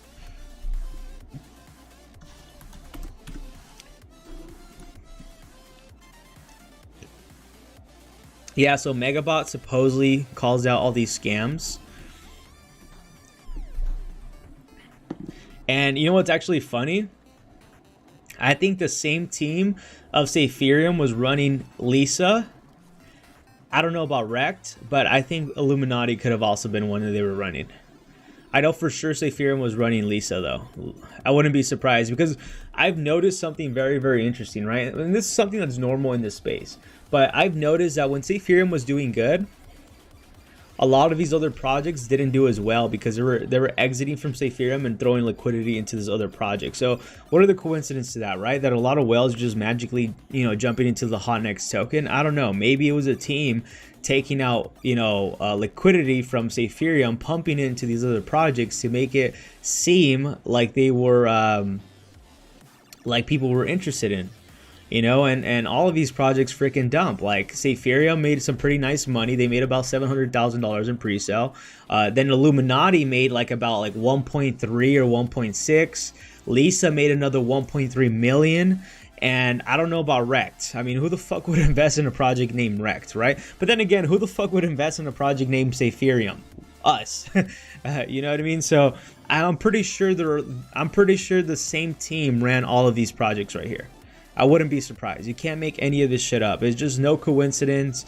I even heard from one of you, I don't remember who it was, but someone told me that you all saw the same developer from Ethereum on the Pepe Land token, which was another new pre-sale that was coming out. So I do want to say pre-sales were fucking scams, right? So just stay away from them. Can you make money off of them? Yes. If you really want to jump into it and play that gamble, I would suggest throwing 40 bucks on pre-sale. Wait for that shit to go ahead and retrace and then buy in and then do like maybe a 30, 40, maybe even a 1x, and then you're out, because that's usually what happens, So just be on the lookout for that. But yeah, Megabot, it's interesting, dude. They're talking about all these pre-sale scams. Then they go ahead and release their own pre-sale. Like, dude, nah, I wouldn't. And they're saying that their technology is to go ahead and be able to allow you to trade for you to prevent these scams. It's like, dude, this is total bullshit. Like, you can't make any of this shit up.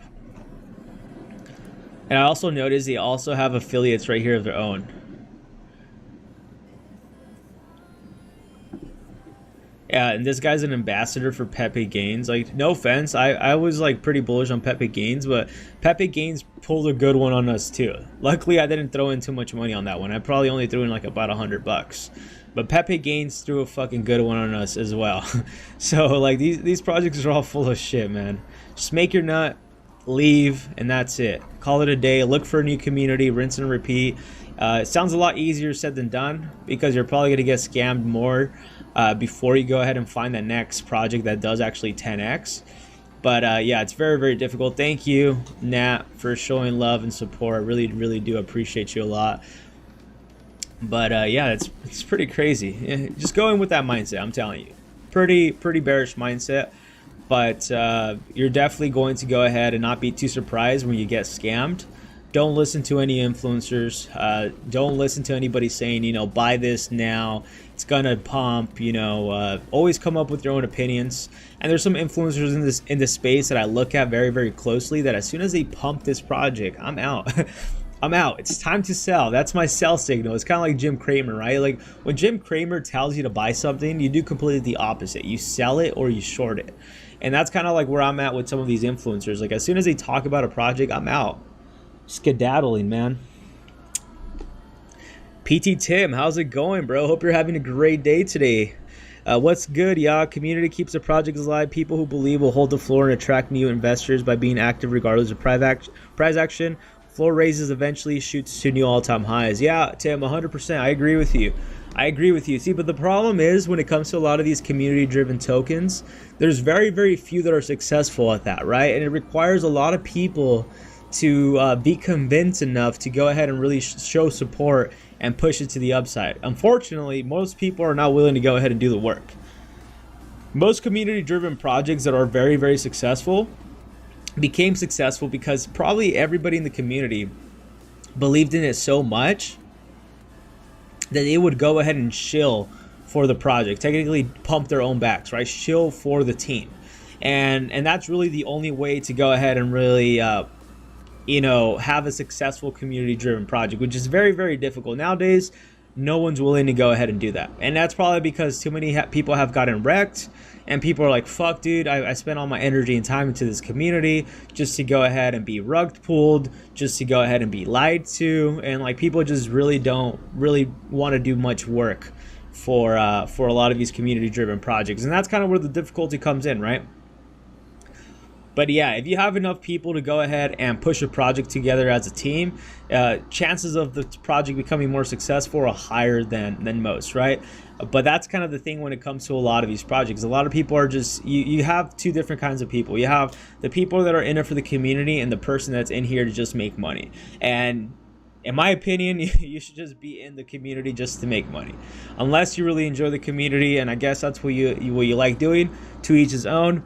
But to me, I don't have the time to go ahead and run into 20 different communities and chat and like send, you know, pump my own bags and do all that shit. I'd rather just sit down, do me, look at the markets, look at this hype, capitalize on the momentum, capitalize on the opportunity, and just chill and make money. That's what I would rather do.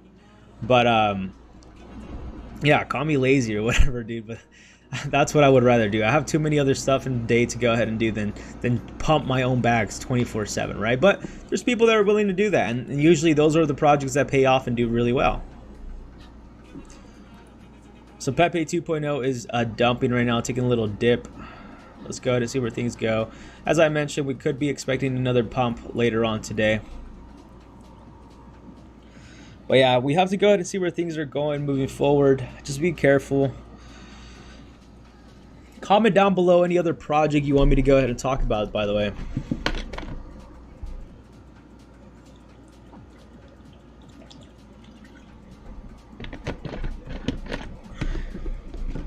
Hey Brian, how's it going, man? I'm glad to have you here, man. Glad to have you here. I appreciate you for tuning in. Hope you're having a wonderful day, wonderful night, good morning, good afternoon. But yeah, I know it might sound a little rough, chat. I know it sounds really rough saying like fuck the community, fuck this, but I think there's a time where you just get fucked so many freaking times, man, that you're just like, I'm tired of freaking losing money, man. Like who are the people that are willing, you know, making money? And the people that are really making money in the space are the people that are trading, you know what I mean? The traders are usually the ones that make money, you know, like the Natoshis, like Natoshi's community, you know what I mean? Those are the kind of communities that make money, because they're in it here with the mentality of like what the numbers are saying, like what the color represents, what the support and resistance does. Like they're not really putting too much fundamentals into the line, you know. And as well, they're not trading the fucking shit coins that we're trading. We're literally trading lottery tickets. That's literally what we're trading. So even if we sit here and analyze and do all these freaking patterns on these shit coins, 99% of them, it doesn't really matter because the TA is out the door. The only one that was following TA to its T, which is actually quite interesting, was Ethereum. Ethereum has some really good TA, like literally every support and resistance, every level, everything it was being hit, and it's because there was a lot more people trading that, you know.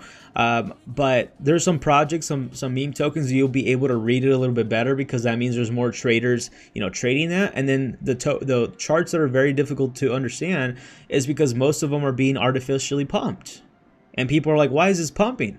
Dude, it's just pumping because it's pumping. It's the same thing with Pepe 2.0. Why is Pepe 2.0 pumping? Because it wants to.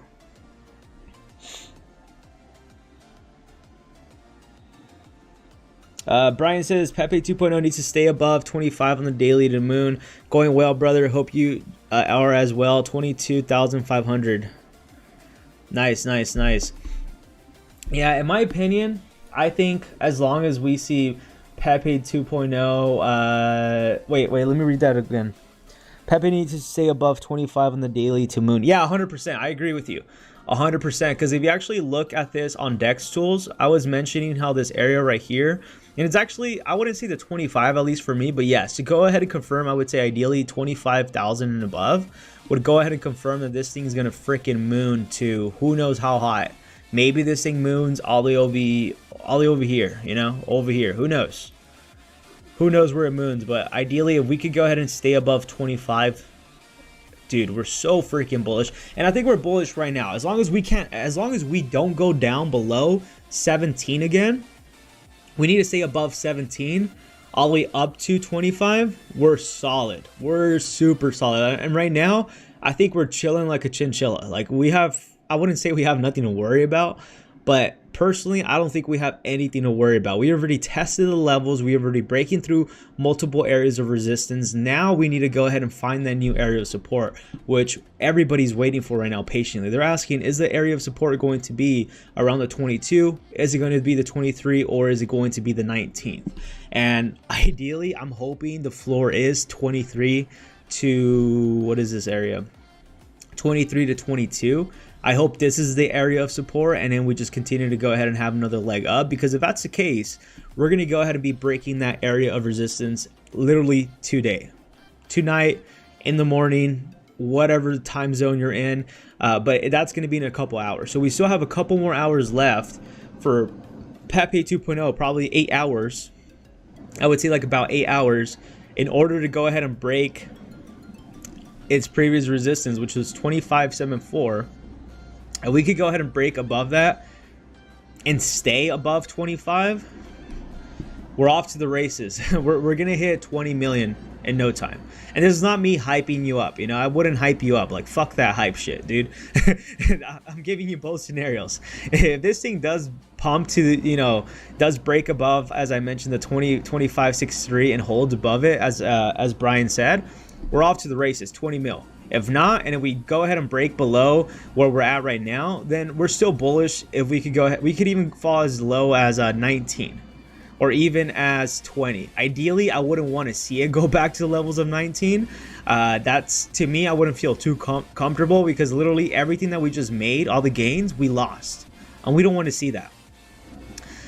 Does that mean that we can still push back up? Yeah, we can still push back up. It just means it's going to take us longer to get to the area of resistance, which is something we don't want to go ahead and see if we're waiting for a breakout, right? But ideally, we could go ahead and break as low as 20, and I think this still will look pretty good. And even breaking down to 20 will look pretty good as well. Hey, that's breaking down right there. Consolidate, retest. Hopefully, we capture enough volume, and then we're off to the races on that with 20 mil market cap, right? But ideally, I hope this area holds. Like, I'm crossing my fingers that this area holds, because it's just not going to make me feel comfortable if we do drop below. But as I mentioned, we could fall as low as 28.1, even we could fall as low as 19, but I wouldn't want to see 19 because that's where the breakout was. I think today, right? The breakout was today. Today's Wednesday. Yeah, so today's Wednesday. See, I didn't even know. So we had the breakout today right here, and we had this breakout. So usually every time they consolidate like this, they break out. Like, I've literally been doing all these breakouts every freaking time. Like, look, I bought in Pepe right here, broke out. Bought in Pepe around all of right here, broke out to the upside. So I've been taking profits on every breakout that we've been getting. So hopefully this next breakout right here pushes Pepe to its all-time high.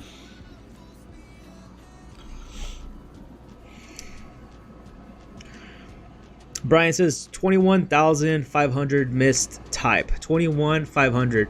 I would say 21,500 is good as long as we stay that. But you're right, Brian. In my opinion, I think you're right. If we could go ahead and break 25, this is like almost a guaranteed moon, which I don't like to use that word.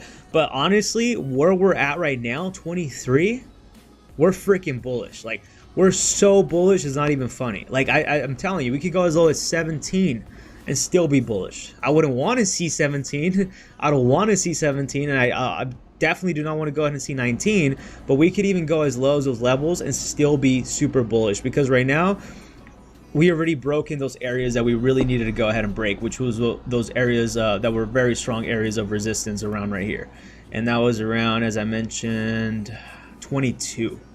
So as long as we stay here and hold, we're solid, or 21 as Brian said. But yeah, once we break 25, taking off. Next Pepe resistance is going to be 34. Yeah, that's actually my price target as well. So my goal right now is to go ahead and take profits as this thing is pumping. So if we could go ahead and get to 34, I'm going to go ahead and see what my profits will look like, because I'm going to take profits, dude. And I suggest all of you to take profits. Don't diamond hand bullshit any of this, dude. Okay, let's see. But I do think 50 million market cap is going to happen with this. So that's pretty good. If I do hold and we do hit 34, I'm going to make about 5 grand on this trade. So almost 6 grand. 5.944, which is not too bad. So hopefully we could break that today. That'll be pretty good. I wouldn't take all my profits, so I'll probably take half. That's what I've been doing with these trades these last couple of days. I've been taking about half. And then I've been just keeping the rest, and I'll just be rebuying, and then rinse and repeat. Yes, as I mentioned, I don't have the same bag because I sold and I have to buy at a higher price, but it's okay. I would rather do that because now I have more money to throw in. I have more money, extra money for leverage. For margin.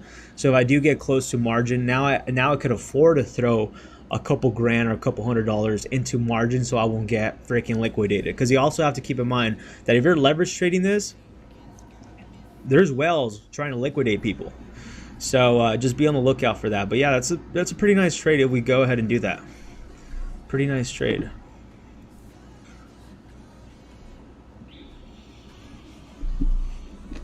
PT Tim says, yeah, I agree. 90% of the time, get in and get out, make a few plays on strong communities, paid off big and bull run. 100%. Lowest 16 and still be bullish. 100%. Yeah, dude. Lowest 16 and still be freaking bullish. So we're so bullish with Pepe 2.0 right now, and it looks like we're getting ready for that next leg up as well.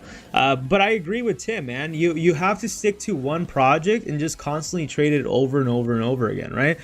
For example, like I've been trading just Pepe 2.0 these last couple days, and I started off like with around 130 bucks, and so far, I mean, look at my account right now. And this has been in the last probably like couple days, probably in the last 2 weeks. It's not always the case though, but that is the beauty of crypto. You can make a couple grand literally in a couple days, and it's like freaking crazy.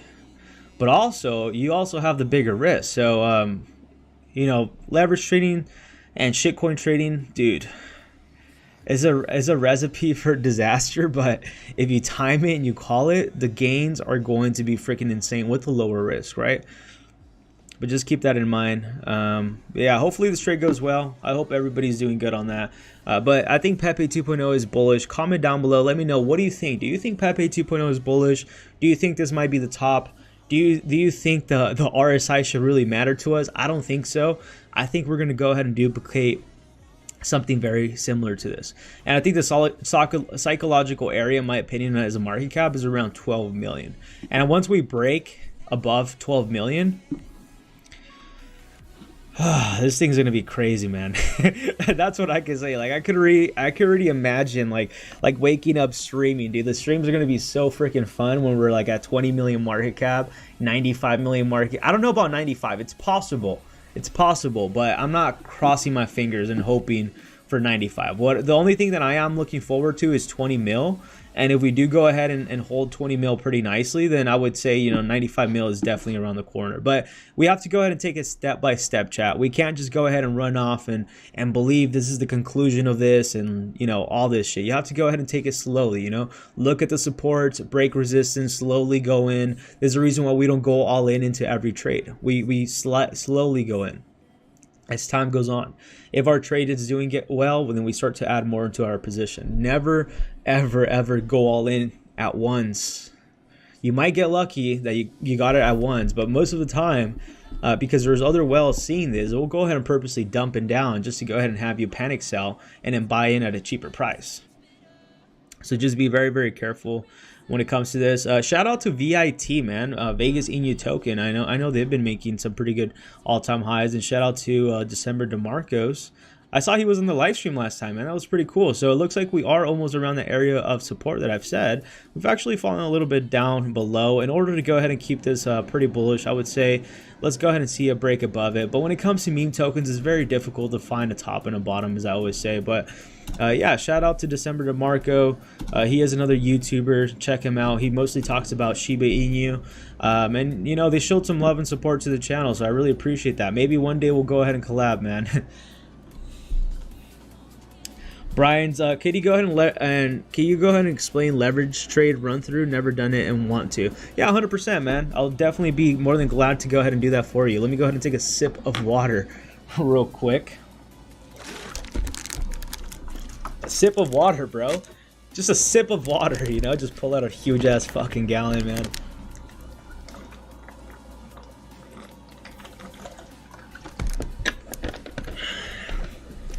Stay hydrated.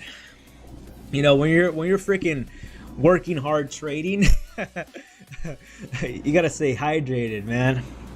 All right, so let's go ahead and explain leverage trading and how it works. So if all of you have been wanting to learn how to leverage trade, dude, it's a freaking different ball game, but it's pretty rewarding if you hit it on. So let's go ahead and talk about leverage trading, how it works. Give me 1 second. I'm literally catching my breath, bro. It's so funny. Okay, leverage trading. Let's talk about leverage trading. So my preferred platform, obviously I'm associated partnered with MEXC, so my preferred platform is MEXC. The reason why I like MEXC is because they have the lowest fees when it comes to trading, and they also have all the shit coins that get listed, they get listed on MEXC. So usually they go from Uniswap to MEXC, you short them, and you make money both ways now, right? But yeah, a lot of people have like this whole entire meme with every time every token gets listed on MEXC, they dump, which is true. But what I like about MEXC is that they go ahead and offer you leverage trading with these meme tokens, right? So I think that's why I love MEXC, is the fact that you could go ahead and leverage trade a lot of these meme tokens, which is a recipe for disaster, as I said. Meme tokens are already volatile, so now imagine using a 200x leverage. Fucking insane, huh? So let's go ahead and take a look at what leverage trading is. So what is leverage trading? Just look at it this way, right? So leverage trading would be that it's like you're borrowing, if you want to say. You're borrowing money in order to go ahead and get access to more capital. Meaning, kind of look at it as trading on a credit card, right? For example, you could go ahead and do all the way up to 200x, and you could actually adjust your leverage, meaning how many times is the multiple of the money that you put in. So my multiple of the money that I put in is 20x. So whatever money I put in acts as that value. For example, if I put in $2,000 into the market and I use 20x leverage, now I have capital access to $40,000. I can't pull out that $40,000 out of my account and go shopping and do all of this. You can't do that, but you do now have capital to go ahead and pretty much buy those tokens with $2,000 as if you had $40,000. The pros to this is you don't have to put $40,000 of your own capital, which is really good, right? You don't get to lose $40,000. Now you're making the same exact kind of money as the whales that do have 40, 60, 80, 100, $20,000, because realistically you could actually go ahead and leverage trade all the way up to 200x, which I wouldn't recommend. I think 20x, to me personally, it's more than enough. I think 20x is super volatile already to begin with. I would say ideally anywhere between 20x and below, 5x being, you know, very comfortable to trade with, but anything above 20x, it's super volatile, so I wouldn't recommend it. But like, let's say for example, if you were to go ahead and trade with $2,000 and you use 200x leverage, look at the axis of capital you now have. Yeah, 400,000 of capital that you are now allowed to use with only $2,000. So you're like, John, this sounds fucking too good to be true. Well, because it kind of is, right? So this is where the catch is. The catch when it comes to leverage trading is that when you're borrowing this money, as I mentioned, you don't get to keep all this money. You get to keep all the profits you make, plus you pay them a little fee of whatever fee you pay them, right? MEXC doesn't charge a fee, a high fee, so the fees are very low, probably a couple dollars, maybe a couple bucks. But the risk is that whatever money you put in, let's say $2,000, and you're using a 20x leverage, now you have access to $40,000, right? So they'll go ahead and tell you, okay, what token do you want to go ahead and buy? And you select the token you want. Let's go ahead and say, for example, MEXC. We're using the preferred platform like MEXC, like mine, which if you go ahead and use my link down below, we are currently giving all the way up to $20,000 in sign-up bonuses, up to 200x, no KYC, and literally takes us in 3 seconds to create an account. If you do want to go ahead and support it, as I mentioned, you don't need to use this exchange. It's just my preferred platform because I am partnered with them, and then two, because they have all the shit coins on here. So now the way leverage works is you go ahead and put in your money, you select the price you want to go into, and you select the quantity you want to go ahead and buy, right? As we mentioned, we're going to keep it very simple. You put in $2,000, now you bought $40,000 worth of Pepe 2.0 for only $2,000. That's a freaking win, right? Now you can make a shitload of money if Pepe 2.0 pumps. Well, the problem is, because you can make a lot of money, now you also have to worry about this thing called getting margin called or getting liquidated, meaning that if the underlying asset, for example, if Pepe 2.0, for example, falls below, this is my estimated liquidation price, 17,771, if it falls below this price, all my money that I have tied in here, it's gone. It disappears. You can't recover it. If it falls, you lose all your money. And that's kind of the risk.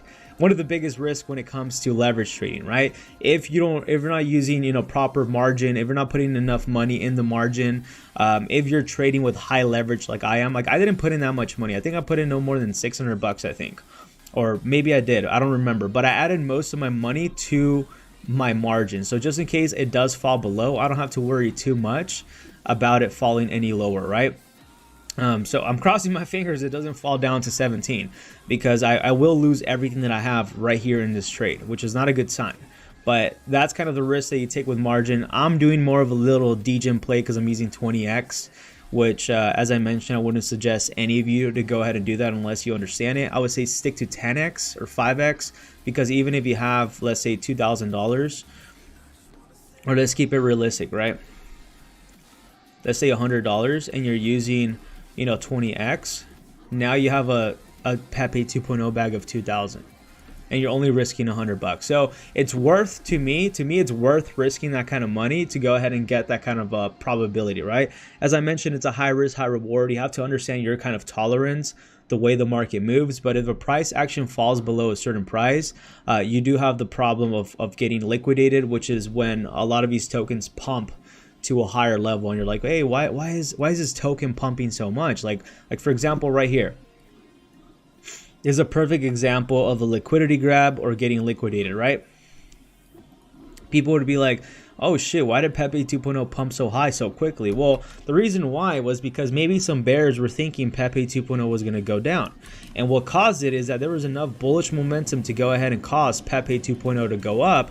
And because this bear was betting that Pepe 2.0 was going to go down, now they either have stop losses or now they have problems of getting liquidated. When they go ahead and get liquidated, they literally lose their whole entire position, meaning it sells to the market, and MEXC pretty much, you know, makes the money off of your money. And you pretty much give it back to the market, causing these massive pumps and dumps. And that's why we see a lot of that in the space. So that's very simple what you're doing with leverage trading. You're kind of borrowing it on credit, and what you're losing is the money that you're putting up front. It's kind of like a pawn shop if you want to think about it. You know, you go to a pawn shop. I've never pawned anything, but I've seen it from movies and stuff like that. You put money, they let you borrow the money or something like that. Now you have the option to go ahead and come back and pay it back, but with interest, and that's kind of the same thing you do right here with when you're doing leverage trading. There's that's kind of like the way you pay it back, I guess. The money, if it does fall below the price. I'm not sure if that made any sense, man. Comment down below. Did that make any sense? You're pretty much just borrowing money they're pretty much letting you borrow their money with your money, putting less money up front, but with the risk of you losing everything. Sounds pretty shitty if you put it that way. Now that I think about it, I'm like, that sounds pretty shitty. It's like, hey bro, we'll let you borrow our money, but if it falls below, you lose everything.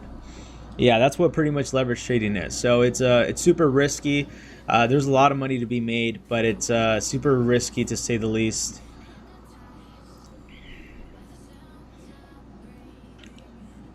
And for example, like, because I am using leverage, even like one little pump could go ahead and either make or break me, right? Because like, look, right now, earlier today I was up at 1,500, 1,200, and right now I'm back to 396. So not only is it volatile with the asset that I'm in, but it's also super volatile with the position that I'm in, right? So it's really volatile. You're gonna go ahead and see the volatility right now.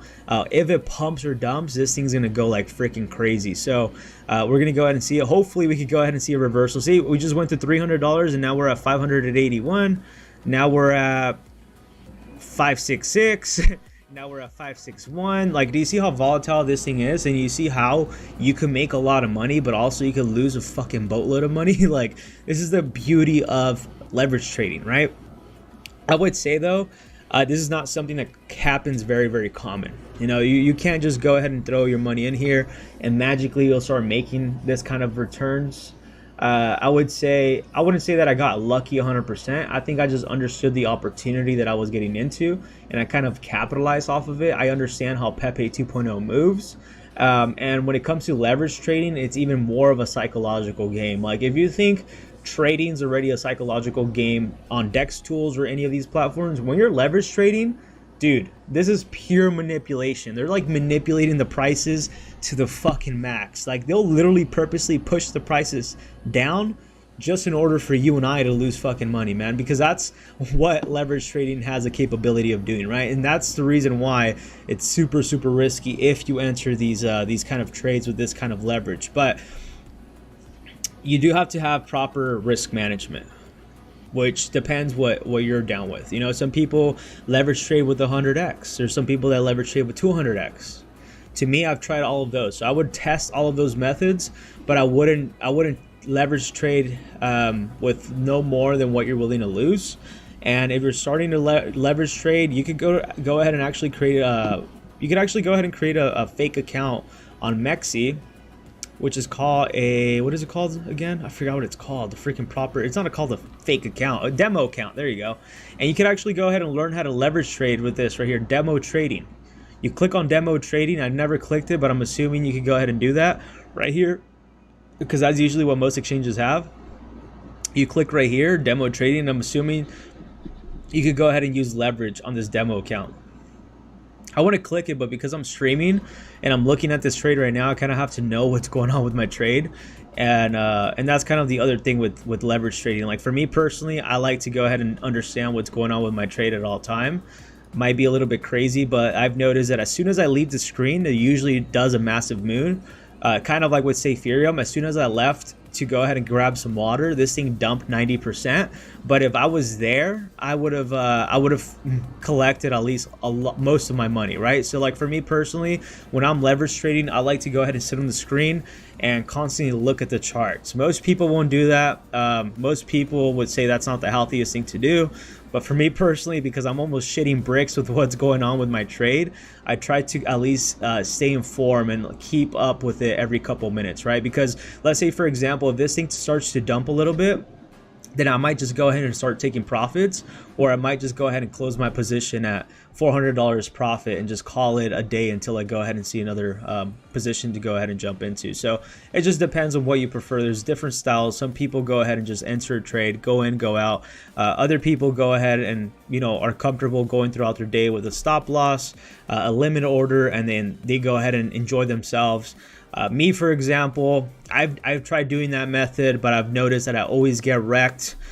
So I would rather go ahead and, you know, if I'm going to trade for the day, I'd rather just not leave until I close my position. That's just me personally. There's different trading styles, as I mentioned. But for me personally, when I'm trading, I don't like to be bothered. I like to just go ahead and stick to the screens. I have my other monitor right here to the right, and I'm switching over between my MEXC, checking what's going on there, what's going on with TradingView, and then I have my other chart right here on DEX tools, because whatever price action is going on right here on DEX tools is delayed vice versa onto the other side. So it's kind of a cheat code. So if I see Pepe 2.0 dump down, like let's say right here, like Pepe 2.0 is at 23.72 and on MEXC is 23.67. But if I see Pepe 2.0 at like 24, I would go ahead and buy in heavily on MEXC because it's delayed. So by the time it adjusts, my position is already up. So it's kind of I think it's called like, I forgot what it's called. It's called like exchange streaming. I don't know what it's called, man. But it's kind of like what Twitch streamers do, right? It has a proper verbiage. I forgot what it's called. And it's the same thing with DEX tools. You can go ahead and see like what DEX tools is doing, and you can go ahead and duplicate and do the opposite on the other side. Usually, typically on DEX tools, you either see a pump or a dump before it happens on the exchanges, or vice versa. But I've noticed that, so I like to go ahead and see DEX tools. Like right now, DEX tools is at 23.72. If I wanted to go ahead and place a trade and like go all in right now, for example, then I would just go ahead and add my position, because I understand that on DEX tools it's showing a higher price, which is then going to get adjusted on MEXC. It's not always the case. Sometimes it's a little bit higher on MEXC. Sometimes it's a lot lower on MEXC and it's higher on DEX tools. But that's what I like to go ahead and do. And I switch between charts. I'm like this, depending on like what I'm doing. I'm just like switching between 3 charts. I have Telegram chat in one hand to go ahead and look at how the community is doing, because this is a community driven project. So I like to go ahead and pull out on my phone, for example. I'm going to go ahead and show you like what I would do normally. But this is what I would go ahead and do normally. Is I would go ahead and pull out on my phone. I would go ahead and pull out Telegram, and in one hand I'll have Telegram open, and then I'll have all my screens up and running. And I'll just go ahead and just be waiting like this. I'll just start to go ahead and see if the community is going crazy, if the community is saying moon this, moon that. You know, if the people are getting hyped up, then I'm going to be like, okay, it's looking good. I think we're going to go ahead and push up even higher.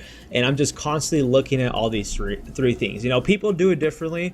I think that's the beauty of, like, for example, right here, I see someone just placed a 2 ETH buy. So this thing's probably going to be pumping right now in a couple minutes. And I'm just kind of seeing like how the chat's reacting. I see market caps at 10 million, so that's probably going to be getting adjusted very, very soon in the next couple seconds. And that's what I like to do. Telegram in one hand, or to the side of me, one chart on this monitor, either 2 monitors on this side, and then I have another monitor on the right side. Hopefully I could go ahead and get a 4th one, just so I could go ahead and look around.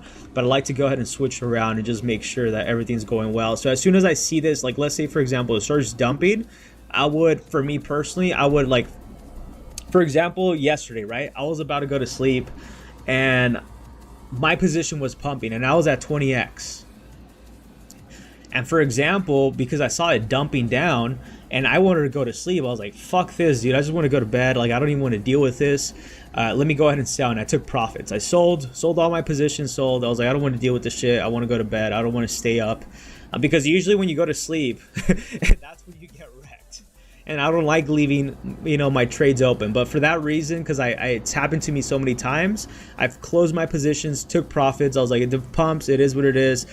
And I ended up adjusting my leverage from 20x and I dropped it down to 5x and I only put in $400. So instead of trading with a couple grand, I left a trade overnight with 5x, and I only put in $300. So if it was to go ahead and fall down, I only need to lose $300, right? And I told myself, as soon as the next day comes in, if it's pumping, it's going to look really good. So my trade actually did pretty good even on 5x. It went up to like $800.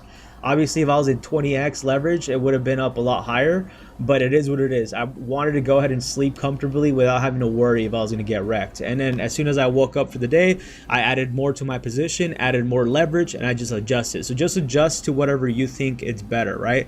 And the more you look at something, the more you're going to understand. So now I know the 2 time zones that usually Pepe 2.0 pumps. It's usually around Eastern Standard Time when the stock market opens is when Pepe 2.0 has a massive pump. And also during London and Asian session is usually the time where Pepe 2.0 has another leg up before coming back down and retracing for a little bit. So like literally as soon as I went live, that's usually when Pepe 2.0 retraces.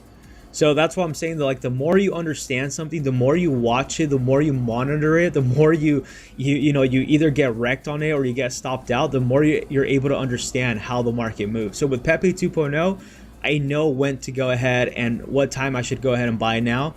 I know what time I should ideally be selling by because I know it's going to retrace within certain time frames. And the only way you know this is by looking at it. So you have to be kind of a level of crazy to be here locked up in your house, your office, looking at the charts to really understand it. But that's what makes a better trader, in my opinion, better than most people.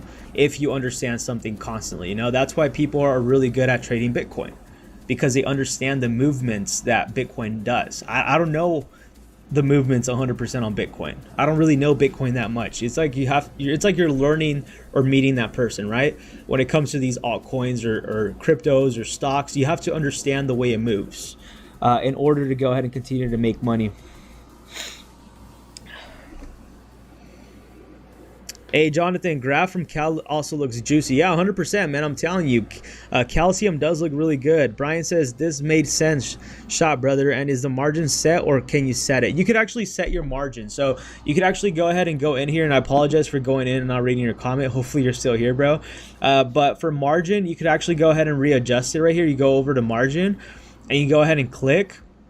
And you can add margin. So actually this position right here that I have on Pepe, you could go ahead and add your margin right here. You can even reduce your margin. So that means you're kind of like putting it as a collateral, right? So I put my money as collateral because I would rather lose less money up front because I don't think we're going to drop down that low.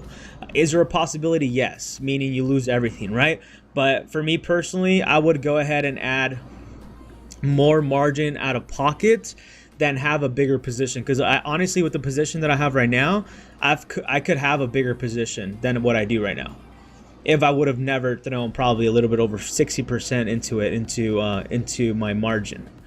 So you could readjust it, and that's kind of like capital. It's like when you go with a bank, depending on the country you live in, if you go ahead and put up upfront money for a car or a house, now you have more leverage to go ahead and buy a bigger house or a bigger car or get a bigger credit card or get a bigger loan, right? Because now you're putting up your own assets to go ahead and collateralize it in order for you to go ahead and get access to more, right? So that's kind of like the way leverage trading is kind of looked at. I'm not sure if that made any sense. I try to kind of dumb it down as much as possible because when I was first learning leverage, I was a little bit confused, but I understood that it was something with like almost borrowing. And if you ever traded options, just look at it that way. Options is kind of like you're using 10x leverage, right? With futures, you get to go ahead and use whatever leverage you want that the company offers. But yeah. Mr. Trust says, I sold my car to buy Pepe 2.0. That's fucking wild, bro. I don't know what to say to that, man. I don't know what to say, congratulations or I don't know, man, but Congratulations. I know your trade's going to play out well, man. I know you've been calling out. Shout out Mr. Trust. He's literally been calling out Pepe 2.0 since like the freaking bottom, bro. Like he's been like the biggest bull during the biggest bear market. And I was like, dude, I honestly thought Pepe 2.0 was dead at a point, but I really had that deep belief that Pepe 2.0 was going to come back. But honestly, I as soon as I threw my investment into Pepe 2.0 and I saw it drop down, I didn't really care too much about it. I was like, dude, if this thing pumps, then we're going to win big. But if it doesn't, it is what it is. It is what it is. And this is the reason why I sometimes suggest that whenever you're throwing your money into projects, especially meme coins, it's not the best risk management. You know, some people say use 5%. Don't lose no more than 30%. To me, I'm kind of like an all-in guy, which is not good, right? Because I made some stupid decisions in life, but also those freaking crazy leverage positions that I put myself in life, not just in trading, but in general in life, for going all in, you know, at a work, at a job, going all in on something, usually fucking paid off pretty well for me, right? So that's the kind of personality I have. I'm more of the go all in kind of guy. You got to risk it for the biscuit. And honestly, it's not the best strategy in my opinion. But if you do hit it, you hit it big, dude. And so far, because of that kind of mentality that I have, I've been kind of hitting it big on Pepe 2.0. But dude, trust me, there was times when I was looking at it and I was like, dude, I'm freaking down 99%. I'm about to get wrecked right now. Like I was so close to getting liquidated so many times. So many freaking times. And I just held through and I said, you know what, dude, if a trade doesn't go my way, I'm okay losing all the money because I understood what I was getting myself into. But when people go in and don't believe in themselves, don't believe in the token, they're gonna go ahead and panic sell. And this is the only reason why I always say only invest in what, one, you're willing to lose, because there's going to be less emotions attached, and two, if you're willing to go ahead and invest in what you understand, you're not going to go ahead and panic when it drops 40-50%. Because you're going to be like, dude, this is a fire sale. I'm going to buy while it's cheap. And then people are going to be buying the tops. You know, so it's more of a psychological game when it comes to trading. You can sit here, do TA, but it's all psychology. And really, honestly, it's really just understanding and believing what you're doing, right? A lot of people make it seem as more complicated than what it is. But honestly, till this day, I'm gonna tell you this. Till this day, if I do go ahead and trade the stock market, I trade certain stocks that I understand, and it's only like a handful of them, like 3 or 5. And even till this day, I've been trading the same stock for over 3 years already. Over 3 years, I've been trading the same stock, and you know what that stock is? Is Macy's. I love Macy's stock, bro. I love how it moves. I love the volatility. I understand the movement. I understand when it's going to pump. I understand when it's going to do something. I love Macy's stock. I don't fucking know what Macy's stocks, numbers are, what kind of revenue they're bringing in. I don't know, and I don't care. All I know is that, Macy's is a stock that I enjoy trading, and that's the only thing I stick to. Another stock that I enjoy trading is NEO. I understand how NEO moves. I understand how Riot moves. Riot moves with Bitcoin. So if Bitcoin does good, Riot does good. So I stick to certain things I understand and I believe in, and I think that's what you should go ahead and do. Some people say, there's some people that could go ahead and trade multiple, freaking assets. You know what I mean? I can't do that. I've tried it. I literally tried it last week. I went back into trading stocks again. And I was trading crypto, and I completely forgot about my stock portfolio, which wasn't too much. I funded it with only about $1,000, and it was doing good for me. But I forgot about it. I didn't even pay attention to it because I was so into crypto, because I was making videos on crypto. I was focusing on this. AMC was pumping, all of this. Like I was in certain stocks. But because I wasn't paying attention to it, my focus was too much on this. I lost traction of this, and I didn't capitalize on all the money I could have made. So I lost about half of my portfolio on stocks, literally the last couple of days, because I wasn't paying attention to it. So for me personally, I learned that about myself this week. that I can't trade multiple markets. It's okay. Not because freaking Bob, freaking this crypto or stock guru is telling us that he trades fucking stocks in the morning and then crypto at night and then Forex in between, and he's making $20 million a day. Doesn't mean you should do it as yourself. It doesn't mean that you might be as successful, right? Maybe there is some people that could do that. But for me personally, I thought I was going to be able to trade the stock market in the morning and then trade crypto in the noon. And honestly, I would rather just stick to something. So like right now I'm only holding on to a few stocks, stock options, and as I mentioned, let's even see how they're doing, man, because I don't even know how they're doing. I hope they're doing well.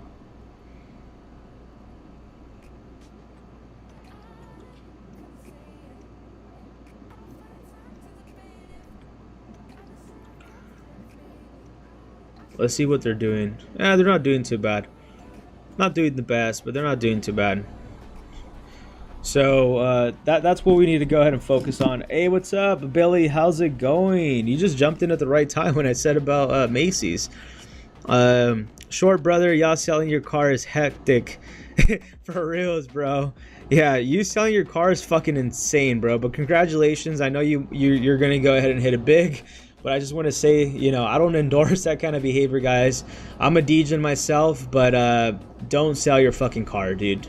Unless you really truly believe in yourself, right? If you believe in yourself, do whatever the fuck you want to do. But I wouldn't want to suggest that, and I'm not going to tell any of you because I got a lot of shit for Ethereum, and I told you that it was a high probability we were going to get scammed. I just never knew when. And then all of you try to come after me when it dumps. Like, dude, you can't point fingers at me when I warned you from the beginning when it first launched that there's a high probability we'll get scammed. And when it gets scammed, you try to blame it on me. It's like, no, dude, be accountable for yourself, right? So if you're willing to go ahead and sell your house and sell your car to go all in into a project, a business, so be it. Maybe not the smartest thing, but then again, who am I to go ahead and say that when I'm leverage trading Pepe 2.0 going all in, right? I'm no any better to say that. Say, you know, just do whatever you believe in. Congrats if you're in profit. We're proud of you. Pepe 2.0 will hit 2 billion by December 2024. Nice. Billy Blockchain says Macy's 100%. Mr. Trust, the best way to be successful in the game is to risk it. I agree with it. Billy says AMC looking good. I bet it is, man. I sold my AMC last week. Right now I'm just waiting to go ahead and take profits on my calls. Hopefully my Macy calls prints.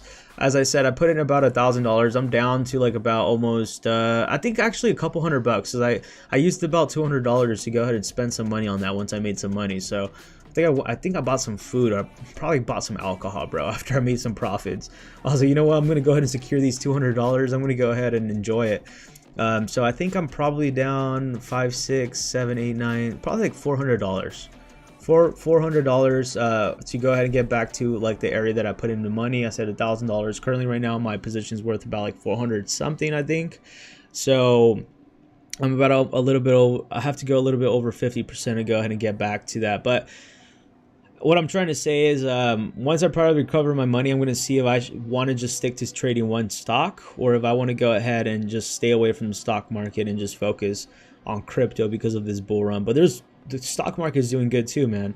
So it's just a matter of what works for everybody. What might work for you might not work for me, and vice versa, right? So you know, just do whatever you believe in, man. I'm not gonna be here to convince anybody. I'm not here to convince anybody. I really don't care. What I do want to go ahead and push and say and encourage people to do, and I guess convince people to actually do is truly believe in yourself. If you believe in yourself, trust me, everybody around you is going to believe in you. And I think that's the most important thing that should be. And whether you're wrong or right, you're going to learn from your lesson, right? Whether you might be wrong on your position, your opinion, it's okay to be wrong. And I think this is kind of like the problem that we live in this society, that, you know, people try to like downput people for their opinions. I think we're all, you know, we're all what's the word I'm trying to say? We all have the rights to go ahead and come up with our own opinions. And if people don't like your opinion, then fuck them. Like, really, it's really that simple. Fuck that person. Like, who cares if they don't care about your opinion, right? But we live in such a world that people are so sensitive and so offensive that they might just not be able to take any of this, you know? So, like, one thing that I will go ahead and leave you with, the only thing I will ever convince you with and you'll ever hear in this channel is I will convince you to go ahead and convince yourself to believe in yourself. That's really all I have to say. That's the only encouragement I will say. I would never be here and tell you that was stupid, you know, don't do that, don't do this. I would never tell you that. You know, if you sell your car because you believe in a project, that's fucking crazy, bro, but props to you for really believing in you. You know, and that's all you got to do, just believe in yourself. Fuck everybody. I'm sure there was a lot of people like that when Bitcoin was at $100. When Bitcoin was at $100, people were laughing at them. And look at the people that bought Bitcoin at early on. They're billionaires right now, bro. Look who's laughing now. Look who's laughing now, right? Brian says, you reckon Pepe original will pump from now or go down? See, the thing is with Pepe, I've noticed that it usually technically moves with Bitcoin. But if Bitcoin goes down, there could be a possibility that Pepe goes down as well. So hopefully it's not too attached to it, but that could be the case. But it does look like Pepe, it's moving as well with Pepe 2.0. So I think they're just taking the little hype right now with the whole entire meme tokens pumping. So realistically, I don't fucking know, man. I'm gonna keep it real with you. I don't know, and no one really knows. That's kind of the problem. The problem is that too many people try to predict this shit like down, and then they get a lot of people wrecked. You know, people are like, if the stars align to the moon at a 618 angle, Bitcoin's gonna go down and go up to $100,000. Buy now. You know what I mean? It's like that kind of shit you get, dude. You can't make none of this shit up, like straight up. So like, I don't know. It might work, but I'm gonna be like, I'm gonna tell you straight on. I don't know, man. I don't know. I mean, Pepe 2.0 was actually Pepe. I was actually really bearish on Pepe, right? I did mention that I was looking for this thing to go down. And I've actually been doing some TA on this for a while. So it's actually been kind of following, you know, Bitcoin and a little bit of Pepe 2.0. So we actually broke in this area of resistance, which is actually a really good sign. And ideally for Pepe, original Pepe, this thing can still continue to pump. I mean, we broke that area of resistance, which was very important. As you can see, we actually went as low as this area of support. We actually broke the area of resistance when Pepe took off. So right now for Pepe, ideally, this is looking really good. I think the Pepe hype is going to continue. Now, if you want to go ahead and enter for a position on Pepe, I would go ahead and wait for it to stabilize a little bit. But the question is, when is it going to stabilize? And that's the problem. I don't know. Nobody knows. But what we could go ahead and do is we could go ahead and go base off possible support, right? So we could go ahead and say safely that there's a probability that Pepe original could go ahead and go as low as 10.65 and find this area of support before the next leg to the upside. Because if we actually go ahead and go back over here, this is actually the same area that Pepe pumped as well, not just once but twice. This is the zone at the 10 or 11 zone around here. This is a whole entire zone. This is what I call a zone where it pumped. And if you actually want to go ahead and be a little bit more precise, it actually pumped around 8224, not once, twice, 3 times, 4 times, 5 times, and that's when we had those massive pumps to the upside. And as soon as we hit this area as well, it broke down to new support. So I would say right now, ideally, we're at a very critical area. If you could go ahead and catch Pepe, you know, find some level of support, I would say go in, and obviously not financial advice, but you know, there's been multiple times it has followed this kind of pumped as soon as it broke this area of resistance. This is something very similar that's going on with Pepe 2.0 as well, right? So I think we're having some sort of meme coin season going on right now at the time, that a lot of these meme tokens are just fucking pumping. But the thing is we have to be very careful, because we don't know how high it could pump. Maybe it pumps for another 2 weeks. Maybe it pumps for just tomorrow. Maybe it crashes by tonight. I don't know. And that's kind of the risk we're all taking, right?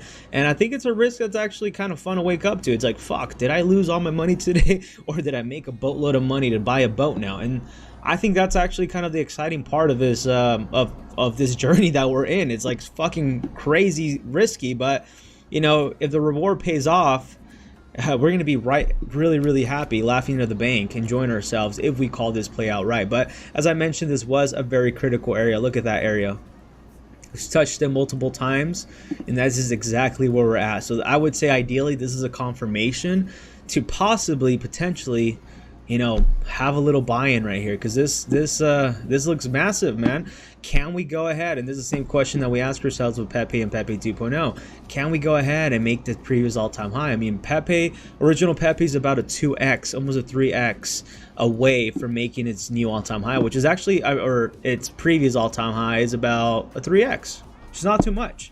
But if you're using leverage, dude, a 300% with leverage, a 3x with leverage, insane returns, I tell you, insane returns. So I'm looking at Pepe original myself. If we could go ahead and see some sort of retracement, and if I could take some profits on Pepe 2.0, I might go ahead and enter a trade on Pepe original as well, and hopefully capitalize on this upside. It's not going to be for long though, and this is kind of the reason why I don't want to go ahead and like panic anybody, but we don't know how long this pump's going to last.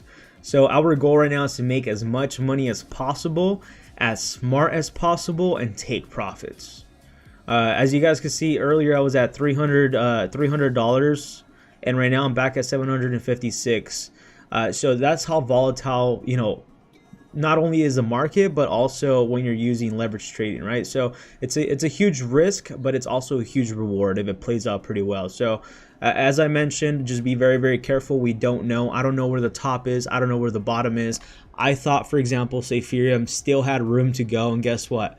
We all got rug pulled, or we got dumped on. So no one really knows where the top or bottom is. So I don't want to tell you that, you know, 100%, because the stars aligned at a 619 angle, you know, Pepe 2.0 is going to be worth 2 billion market cap by next year of 2025. Like like, dude, like those videos are just so fucking funny. Like, it's actually quite sad that people believe those kind of videos, but you know, unfortunately those are the kind of videos that get a lot of clicks. Like, people like to hear that shit.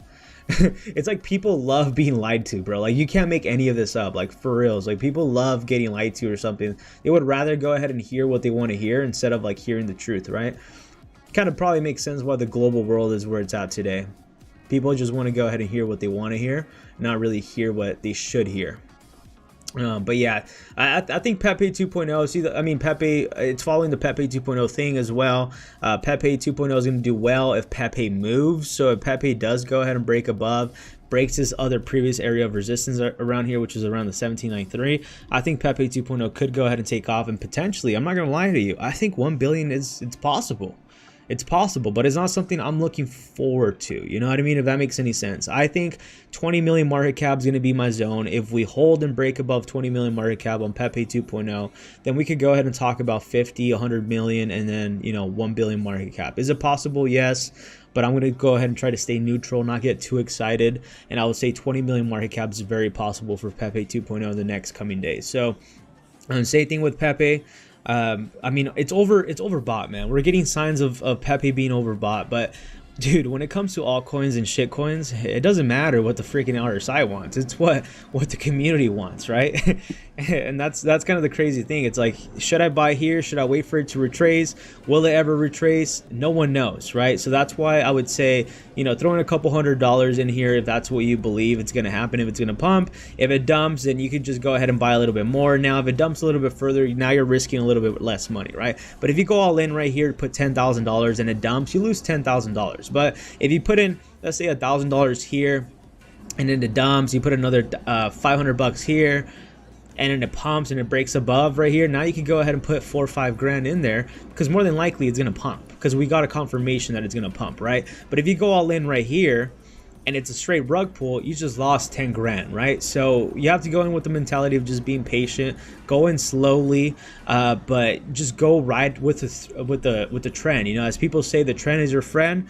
You want to go ahead and ride with the wave. You know what I mean? You want to ride the wave as it's going up. You don't want to be, you don't want to be at the wave right at the top and then ride the wave down. You want to be riding the wave as it's going up, whether it's taking profits on the way up, whether it's buying in as it's going up. So when it almost finds the top, which no one knows how high it's going to go, you start making profits.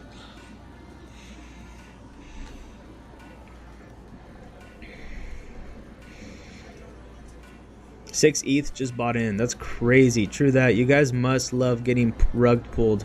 Avi Cali. Yes, dude. We fucking love that shit, man. Brian says, any coins you reckon to do leverage trade on? Amped to try. I would say Pepe. Not financial advice. I would say Pepe is pretty good. I would say Pepe 2.0 is really good to go ahead and do leverage. Other tokens you could go ahead and do, or any tokens that you see that are top trending, because when you want to do leverage trading, you want to do something with a lot of volume, right? The more volume, the more money you can make, but also the more probability of the token going the good or the wrong way, right? So I would say anything that you see on MEXC that has very high volume, or you're starting to see a lot of hype. Ideally, what I like to go ahead and do is jump into something that I see that I understand, whether it's a consolidation point, I would throw some money in, or anything that you see some hype going on. But for me personally, for example, I would say Pepe 2.0 is a good one to go ahead and trade because of the volatility we're getting in right now, because it's super manipulated. Like, this thing's being super manipulated, bro. Like, people think that Mary, how's it going? Thanks, John. Appreciate you. Well, what I was saying, because I got confused.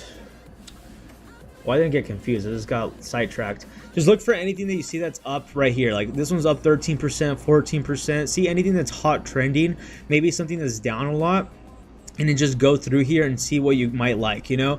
For example, for me, as I mentioned, I like trading Pepe 2.0. I would go for Pepe. I would go ahead and probably take some profits a little bit in Pepe 2.0. As you see, look, we were down $300 earlier, and now we're back at $1,000. Do you see the power of leverage trading? It's freaking crazy, dude. And maybe we could probably even see this thing on live stream go to $3,000, you know? That'd be great. But anyways, what I was saying is I would go ahead and ideally look for anything that I feel comfortable with. I wouldn't trade Bitcoin unless you have like $10,000 and you're using leverage, just because it's smaller gains. I might go ahead and try Bitcoin again, but I think with Bitcoin is a little bit more of a higher risk with a lower reward, and I would rather have a higher risk with a higher reward. And with Pepe 2.0 right now, for example, I think it's a higher risk, but I kind of think it's a medium reward because we understand where the psychological levels are going to be, right? Can it go ahead and do the opposite? 100%. We saw it do it with say Ethereum. But it's Pepe 2.0 and Pepe TRB is a good one. It looks like this one's at 113. I remember shorting the fuck out of this when it came out, and then longing it. I was longing it when it came out and then shorting it as it was going down. And then I would say anything that's getting listed on MEXC, typically they dump about like 99%. So it might be worth, you know, it might be worth shorting it. But the thing is that you just never know, especially right now. If we're having some sort of meme coin season, maybe as soon as they get listed on MEXC, they do the opposite and they pump. So honestly, I really don't know. I'm also playing with it as much as you are, so I'm not saying I'm a freaking leverage trading expert, especially when it comes to meme coins, because for meme coins, it's a different ball game. It's not the same thing as like trading Bitcoin, Ethereum, all these other, you know, certain altcoins. They're a little bit more riskier. The meme coins are freaking crazy, dude. I mean, look at this. Look at this meme coin right here, 1000 star L. We're gonna go ahead and look at the daily and see what it did as soon as it got listed on MEXC. Did it pump or did it dump?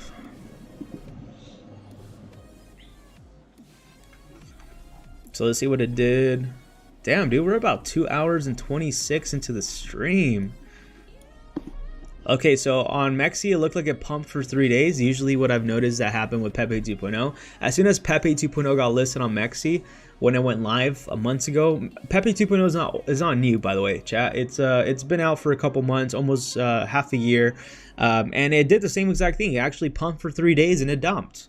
So there might be some projects that pump for 3 days on MEXC, maybe even a week, they dump. Or there might be some projects that only pump for 40 minutes and then they dump all the way down for forever. You know, so you just really need to go ahead and look right here, check what you see trending. I would suggest anything that's being listed, just be aware with MEXC, you know, follow their Twitter, check their Twitter and see what other tokens are listing or new tokens that got listed, and then take a look at it. Let's see if we can find another trade right now Let's see. I was trading Mina yesterday a little bit, but I exited my position because I didn't really understand it. So I was like, I'm gonna go ahead and leave this. What is BTC2? I wonder if this is Harry Potter Obama, dude. If this is Harry Potter Obama, I'm gonna be trading this thing too. Bitcoin 2. Look at this. I think this might be the next trade.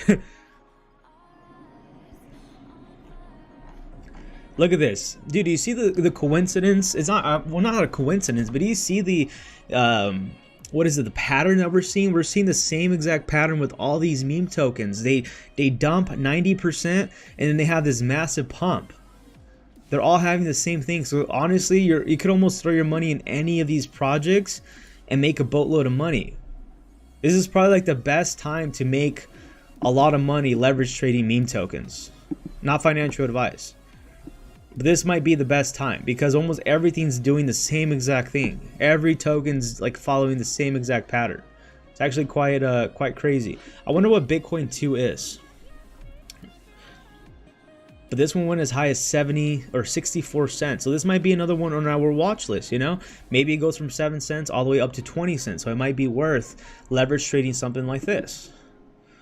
And then ideally what I would like to go ahead and do is I would like to go ahead and look at the daily chart, the weekly, the 1 hourly, or not the weekly.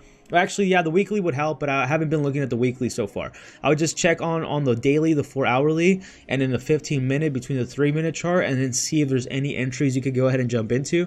And if the trend is going your way, then just continue to add more. Like for example, right here, the risky thing with this is that you don't know if this is the end of the trend or if the trend is going to continue to go up. And that's kind of like the sketchy part, right? But if you, let's say if you buy in right here, and it's going up, and it's going up, and then you buy in right here again, and then it goes all the way up. Now you have the option to either sell everything or just wait for this thing to retrace, and it might retrace in between where you're at. You break even now, and then now you're able to buy more because now more than likely the trend is over on the reversal from the downtrend. Now it's going to trend back up, and now you could go ahead and add a little bit more. So that's why I would always suggest add a little bit to your position. Don't go all in because we just don't know where the top or the bottom is. I hope that makes some more sense. But yeah, I'm gonna go ahead and take a break right now. It's about 2 hours into the stream. I was supposed to make some content, so I'm gonna go ahead and get some content cracking up. If I see Pepe 2.0 just freaking moon for like a crazy reason where we just break like resistance to resistance and we hit 12 million and we hit 20 million like after I go off the stream, then I'll jump back into the stream. But I have this bright light, man, this bright light that just literally like beams in my eyes.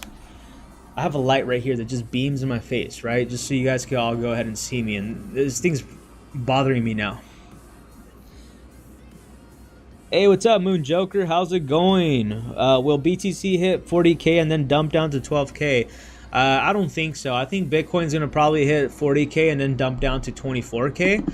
But I don't think 12K is going to be on the line. Is it possible? Yeah, like I said, we can't predict any of these markets 100%. No one really knows what the top or the bottom is. It's all really more of a supply and demand.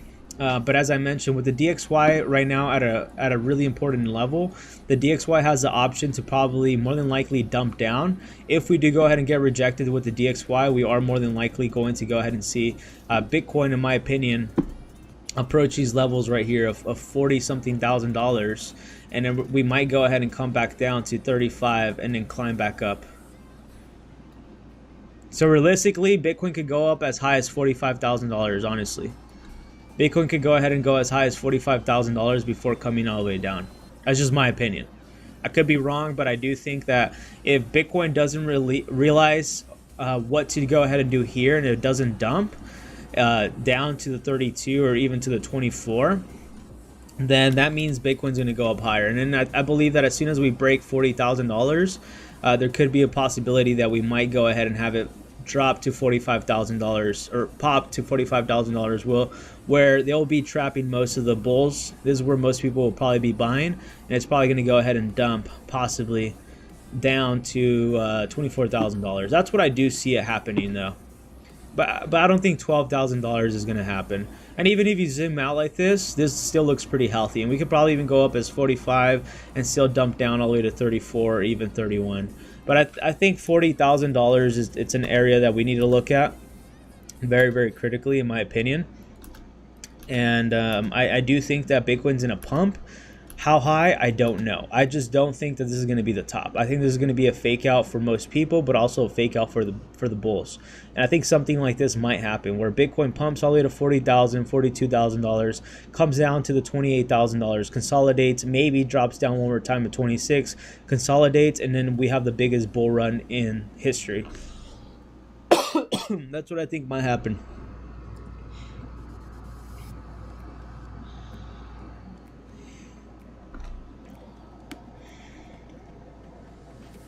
Pepe 2.0 has 0.45. Yes, sir. You already know, man. Yeah, it's going to repeat Pepe all-time high, but in the bull run, yes, John, I believe. 100%. Oh, brother, much love. ALTCOIN John, the live stream degenerate. Yeah, man, 100%, bro. 100%. Hope to catch you later as well, Brian. Moonjoker says, opportunity for quick trading, of course, high risk, high reward. Yes, indeed, it's a bull trap where traders would make money. Yeah, 100%. I think this is a bull trap, in my opinion. I could be wrong. I don't think we are ready for that next leg up. I think, in my opinion, we might go ahead and see another retracement of 40 to 50%, maybe even 60% on a lot of these altcoins. I think altcoins are a little bit overpriced at the moment, and I do think we need to get one last shakeout. And I think this is going to be one of those rallies where we're in a disbelief rally, where people don't believe any of this. They're like, this is bullshit. We're going to go ahead and short. And this is the reason why Bitcoin has been going up ever since around these areas. And I've been mentioning that. I've been telling every one of you, I'm like, dude, Bitcoin's going to hit $40,000.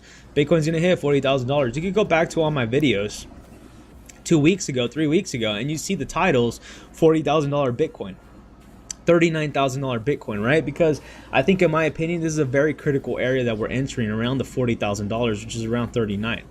So as soon as we do go ahead and break that, it's really going to be a huge sign. Like, are we going to go ahead and pump up even higher, or are we going to go ahead and get rejected down and climb our way up? And I think it is possible, but I do think it could be a bull trap, but we just don't know where. And, you know, is it at $48,000? Is it at $60,000? Is it at $65,000? We don't know. And that's kind of the scary thing when it comes to what we're doing. When you're trading, you know, assets that are this volatile and unknown, we just don't know where the top or the bottom is. So realistically, Bitcoin could hit $60,000 and probably not retrace for another 6 months. Maybe this is the start of the rally and no one believes it because people have been hammered so many times. Maybe this is just a bull trap where they're going to go ahead and convince people eventually, after we hit $40,000, to go all in, because we will have a lot of those idiots. And then it might go ahead and dump or pump all the way up to $42,000 or maybe even $48,000. You know, imagine if it does break $42,000, people are going to go all in, cause Bitcoin to go to $49,000 or $50,000, and then they might go ahead and I don't want to say pull the rug, but they're going to dump. And it's going to dump fast because of the massive wicks or massive pumps that we're getting, right?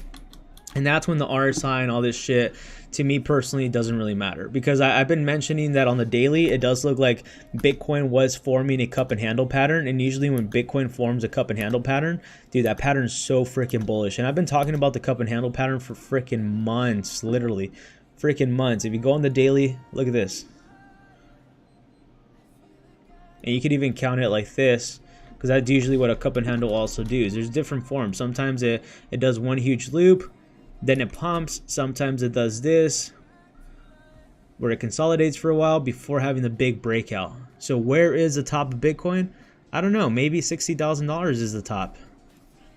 Why not? Who says Bitcoin can't hit $60,000?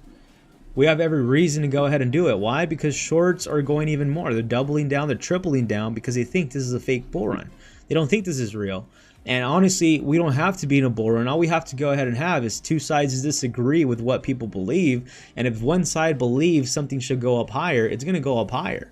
You know, people are asking, why is Pepe 2.0 going up? Well, because it wants to go up. Why is Bitcoin going up? Because Bitcoin wants to go up. They just wanted to wreck the shorts, and we just really don't know where the top is. It could be at $40,000. It could be at $60,000. And if we do hit $60,000, we could see a retrace back to 39, maybe consolidate, maybe $49,000 is the new low until we get the next bull run going. I don't think so. I think we could even, you know, drop all the way down to $32,000. I think this area was a very strong area of resistance. So maybe Bitcoin does go to $60,000 at a 50% dump. $30,000 makes sense, right? So maybe $60,000 is the next, you know, area we're gonna hit, and maybe $30,000 is gonna be our new area of support. And then we're going to be leading at $30,000 Bitcoin until the next bull run. And now this thing changes from over here all the way to the top right here. So it's probably going to consolidate and then pump before the next biggest bull run. Because if this is going to be the biggest bull run of history, as a lot of people think, we do need to go ahead and find that level of support, right? And if we do go ahead and get the level of support right here, I don't think we'll have enough juice to go ahead and push it all the way up to 100,000. But if the support is around $30,000, then I would say we will have enough juice and momentum to push it up to $100,000 Bitcoin and above. And I think it's very, very possible. It might happen next bull run. I'm thinking next bull run we could go ahead and top at around 85 to 95. But those are the two areas we need to focus on.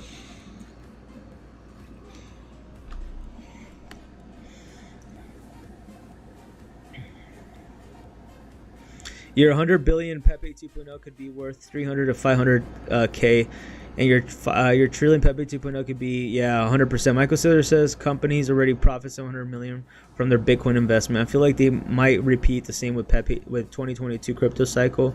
I agree with you, John. Do you believe that SBF was the reason why Bitcoin didn't hit 100K in the past bull run? I think SBF was just a prime example and a reason why Bitcoin should go down for, you know, institutions to go ahead and buy in. So in my opinion, I think this whole entire FTX, all these collapse were done on purpose, and they weren't paused because they wanted to go ahead and see the markets collapse in order for the banks and institutions and bigger companies and bigger investors to go ahead and get their hands on before the next biggest bull run. And most importantly, in order so they could go ahead and get regulation quicker, right? I think that's the only way they were going to go ahead and get all the governments and all of them involved. If a lot of people got wrecked, they're going to be like, hey, look what just happened. This is the reason why we should be pushing regulation on Bitcoin. We've been telling you for 10 years. You haven't listened to us. You think this is a joke, but look at all the crime that is going on and all this bad stuff is going. You know, people are getting wrecked. We could be making money off of this. Look at this opportunity. So I think what happened with SBF and Celsius and Voyager, this was done all on purpose. It was just really a test out to see how people were willing to go ahead and adapt to it too quickly, and how people were willing to go ahead and throw their money and build that trust. And I think as soon as they saw that it was capable, they decided to pull the rug, let them get hammered in order to go ahead and get all their Bitcoin and all their assets cheaper. Because you have to think about it. Voyager, FTX, Block, Celsius, when they went into bankruptcy, they had to go ahead and sell their assets at a lot cheaper price in auction, right? Or something like that. So a lot of investors ended up buying their Bitcoin at a heavily discounted price. So Voyager and all that, when they had to dump it into the market, whatever the way it worked, they had to go ahead and get rid of it, right? So that means there's more money into circulation. So now more people could go ahead and buy them at lower prices, right? So I think it was done on purpose, and it was really to go ahead and push regulation. And then once they pushed regulation, they wanted to go ahead and push all these banks and institutions. Now these institutions have the ETF, which, by the way, is not a good fucking thing. Stop thinking that the ETF is going to be life-changing and super bullish. It's not bullish. It's going to be bullish because people are going to be stupid enough to go ahead and say, see, now this is the reason why we should be buying Bitcoin. But it's still very volatile, and I think that's going to be one of the best ways for banks to control Bitcoin even more. So that's really what they want to go ahead and do. They want to push control, and with regulation, that's really the only way they'll be able to control Bitcoin and move all these cycles and do whatever they want with it, is through regulation. So Bitcoin, as everybody's cheering, oh, we need regulation to stop the scammers. No, dude. The only thing regulation is going to do is going to prevent scammers to getting into the space a lot sooner. Because you don't even need to be smart to go ahead and create a scam token or a rug pull. All you have to do is just go ahead and use ChatGPT or deploy the contract with less than $200, and you got a token up and running. Obviously it does take some skill to have some money to, you know, promote it and all that, but for the most part it doesn't really take, it's not really that difficult to create a meme token. What I'm trying to say though is that with regulation, all it's going to do is going to make it a little bit more tougher for scammers to get into space and make it a little bit more hard for them to go ahead and move around, whether it's pulling money, whether it's KYC regulation, whatever it is, right? Maybe, you know, tracking their wallets, who knows, security.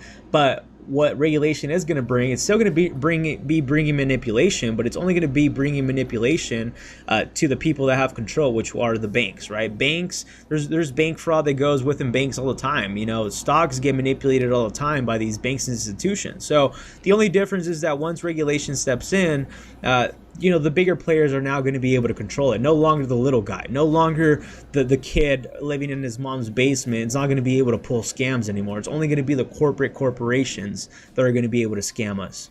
So I guess it's just all perspective of the way you look at things. But yeah, ETFs, to me, I'm not too happy about it.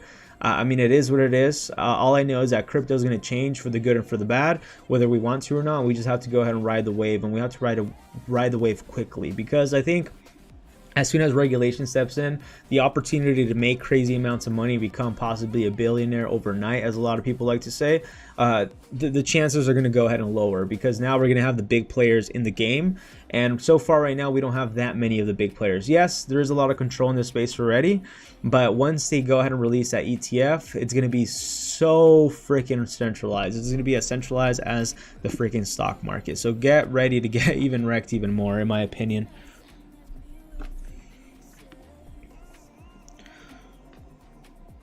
Pepe 2.0, XCOM, Pulse Chain, Turbo, Colt, and Dow. Yeah, they're all pumping, man. SBF was trying to become president of the US. Like, what? That's freaking hilarious, man.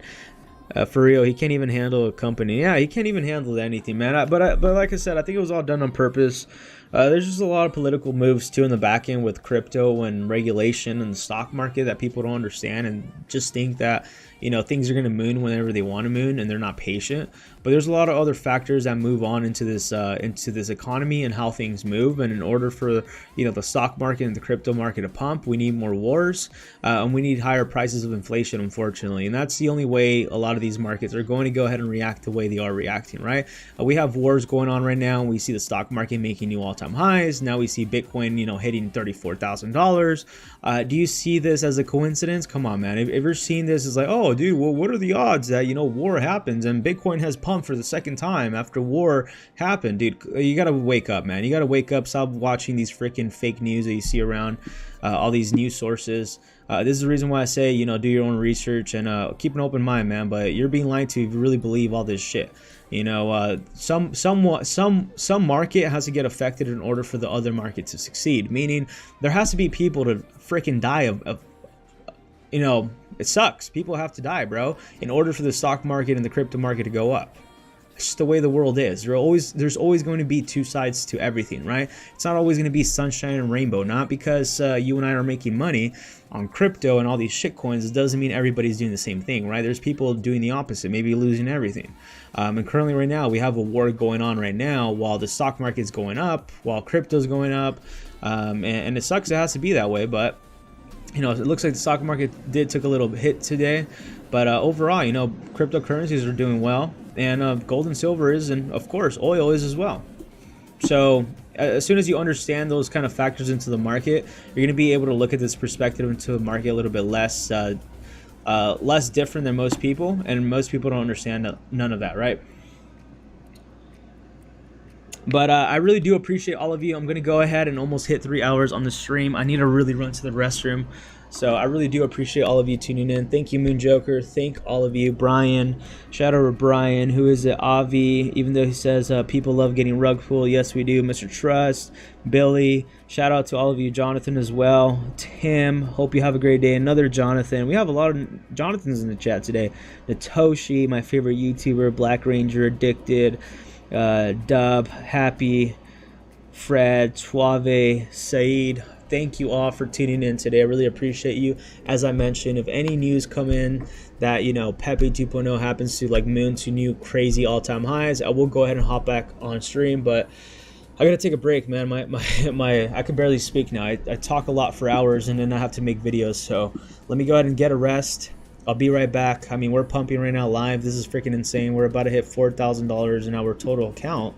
So that's pretty cool. You know, that's pretty cool. And I started this account with 150 bucks. I am using leverage. It's not always the case. I'm not going to sit here and lie to you that this is the kind of money we make all the time. It happens whenever we capture an opportunity early on, right? And if you want to go ahead and learn about these new opportunities, always make sure to subscribe to the channel. We win some, we lose some. We did pretty well in Ethereum, but we also got scammed. So it just really depends. I do think we have a very strong community where we help each other out when it comes to looking for these altcoins or these shit coins.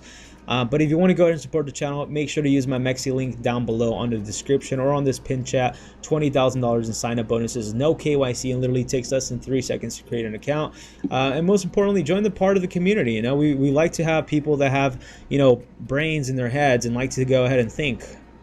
You know, we welcome criticism, we welcome opinions, and most importantly, we welcome freedom of thought, right? And that's what a lot of people don't welcome in any of those channels. So if that sounds like you and you want to be joining that kind of community, we're going crazy, man. This is probably like the worst time to go off live right now, but I need to go ahead and take a break. I really appreciate all of you. Mark says, Andy from Bitcoin Senses sent me here. I really appreciate you, Mark. I hope you've been watching here since the beginning, but I really appreciate you. Andy's really great. Love watching Andy. You know, he's really good at TA. I've been learning a lot from him and Natoshi. You know, one thing that I could go ahead and say about Andy is I could go ahead and learn a lot from him. He has more of a style that I need to go ahead and learn is, you know, being a little bit more patient, not taking on too much of a risk. But I take a crazy amount of risk, right? So I make crazy plays, but I also lose a lot, dude. So it just really depends on what your kind of style is. But I am I guess a little degenerate player. You know, I like high risk, high rewards. As you can see, my last video that I uploaded, you know, getting exit scam on Ethereum. I even got scammed on live. If you actually go to my YouTube channel and you click on my live videos, you could actually see me getting rug pulled live with the community, you know what I mean? So you see what was it, this one right here, this live stream went crazy. Then we have this one that we got rug pulled on, Illuminati token. So, you know, we like to go ahead and have fun, but I think one of the biggest things is that we understand that this is a high risk, high reward, and with high risk there comes high reward. You know, I mean, we're right now live about to hit $3,000 in profit, and I might just go ahead and take some gains. So I might actually go ahead and stay in for a couple more minutes, and maybe I go ahead. Okay, it went down a little bit. Can we go ahead and take some profits? Let's see. So right now I'm gonna go ahead and try to not freak out, man, because I'm streaming and I don't like streaming and trading. But let's go ahead and see if I could take some profits right now, see where things are going. I think this might be the start, man. I think this might be the start. Let's go ahead and see. Thank you, Marco, for tuning in, man. Really appreciate you a lot. And this is kind of like as I mentioned, you know, RSIs don't fucking matter when it comes to this. When you're trading shit coins, supports and resistance, sometimes you really don't know where the top's going to be. And we see the top was at 29. We're going to take off, chat. We're going to take off. And I think we're probably going to wake up for tomorrow with some massive pumps. I think the start of the bull run for at least Pepe 2.0 has officially started. It's pretty cool how we got to go ahead and record this live, right? Live reaction, you get to go ahead and see here. So currently up, you saw how, you know, risky leverage trading is. As I mentioned, you saw my account go as low as $300. You just saw my account go as high as $3,000 within literally a couple hours. It's not always the case. I don't want to go ahead and endorse that, you know, this is something we do every day. We don't, you know, this doesn't happen every day, but when it happens, you can go ahead and take advantage of these opportunities as long as you understand the risk and reward and what you're doing, right? So it's going crazy. About to hit $3,000 in profit. So pretty crazy to go ahead and see and witness this live. But I do want to go ahead and say I appreciate all of you tuning in right here. I might go ahead and have to re-record another live stream in a couple minutes, but I really need to take a break. But I appreciate you. Make sure to like, comment, and subscribe. And I do want to go ahead and leave all of you with this real quick, right? Let me go ahead and give all of you a round of applause for supporting the channel as usual. You know, I think I probably have like the most supportive community here. Let's see. My stream deck's not working. I have a little stream deck where I just push buttons. It's actually pretty cool. But I guess my stream deck's not working right now. Look. Can I go ahead and show you my stream deck? It's my stream deck right here. So usually I have a soundboard, but I don't know why it's not working right now. Maybe if I disconnect it here. But yeah, this thing's pumping like freaking crazy, dude.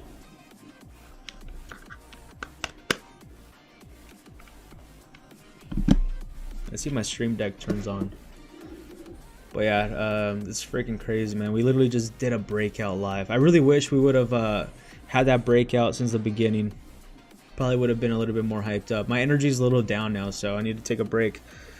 But yeah, I really appreciate every one of you. NB, haha, what do you think the Moon River is? A kind of crypto will die slowly. Moon River? I heard about Moon River. I don't know what Moon River is. Let me see. Don't forget to wash your hands when you're done. I don't know what that means, but okay. Let's see. Moon River. Moon River, Moon River, Moon River. Let's see. Moon River. Is this it? BTC Moon River? Hey, good night, Mark. I really appreciate you, man. I'm going to be tuning in back in. I'm just going to go ahead and do more content and all that. But, I just need to take a break, man. I'm so like freaking exhausted. A 3-hour stream literally in 10 minutes. Might as well just stay for the 10 minutes, right? I'm going to go ahead and say another additional 10 minutes just to call it even. We're going to go ahead and push for a 3-hour stream right now. And as I mentioned, I might go back on stream later on today. So if, you know, if you want to go ahead and join me, make sure to smash that subscribe button. Yeah, it looks like my stream deck's not working right now. It is what it is. I did spill like something yesterday. I spilled like some sort of sugar. Yeah, it's not turning on. So yeah, dude, the stream that we just had was so intense that like my $3,000 profit just doesn't even amaze me right now. Like I'm just like, dude, I just need to go ahead and take a break. But yeah, this is pretty crazy. $150 account all the way up to $5 grand in about 2 weeks. It's freaking crazy. It's freaking crazy, man. But yeah, also when I'm streaming, it's very difficult to enter and exit a trade. So even if I want to take profits right now live, it's going to be very glitchy. So I'm just going to go ahead and wait a couple more minutes. Either way, even if this thing does dump down, we've broken at a very critical area of resistance and support. You know how I mentioned that as soon as we break 12 million market cap, this thing is going to be freaking mooning, bro. People are going to be FOMOing in. People are going to be panicking. People are going to be running into Pepe 2.0. People are going to be wishing they jumped into Pepe 2.0 since we've been talking about it around these levels right here, right? So I think even me not even closing my trade, which it's obviously not the most responsible thing to do because realistically this thing could go ahead and tank down. But my critical area was 12 million market cap. We're close to hitting 12 million market cap if we haven't hit it yet. And I think I'm probably just going to go ahead and leave my trade open. You know, I like as I mentioned, let's see what time it is. Dude, the Asian time hasn't even opened yet.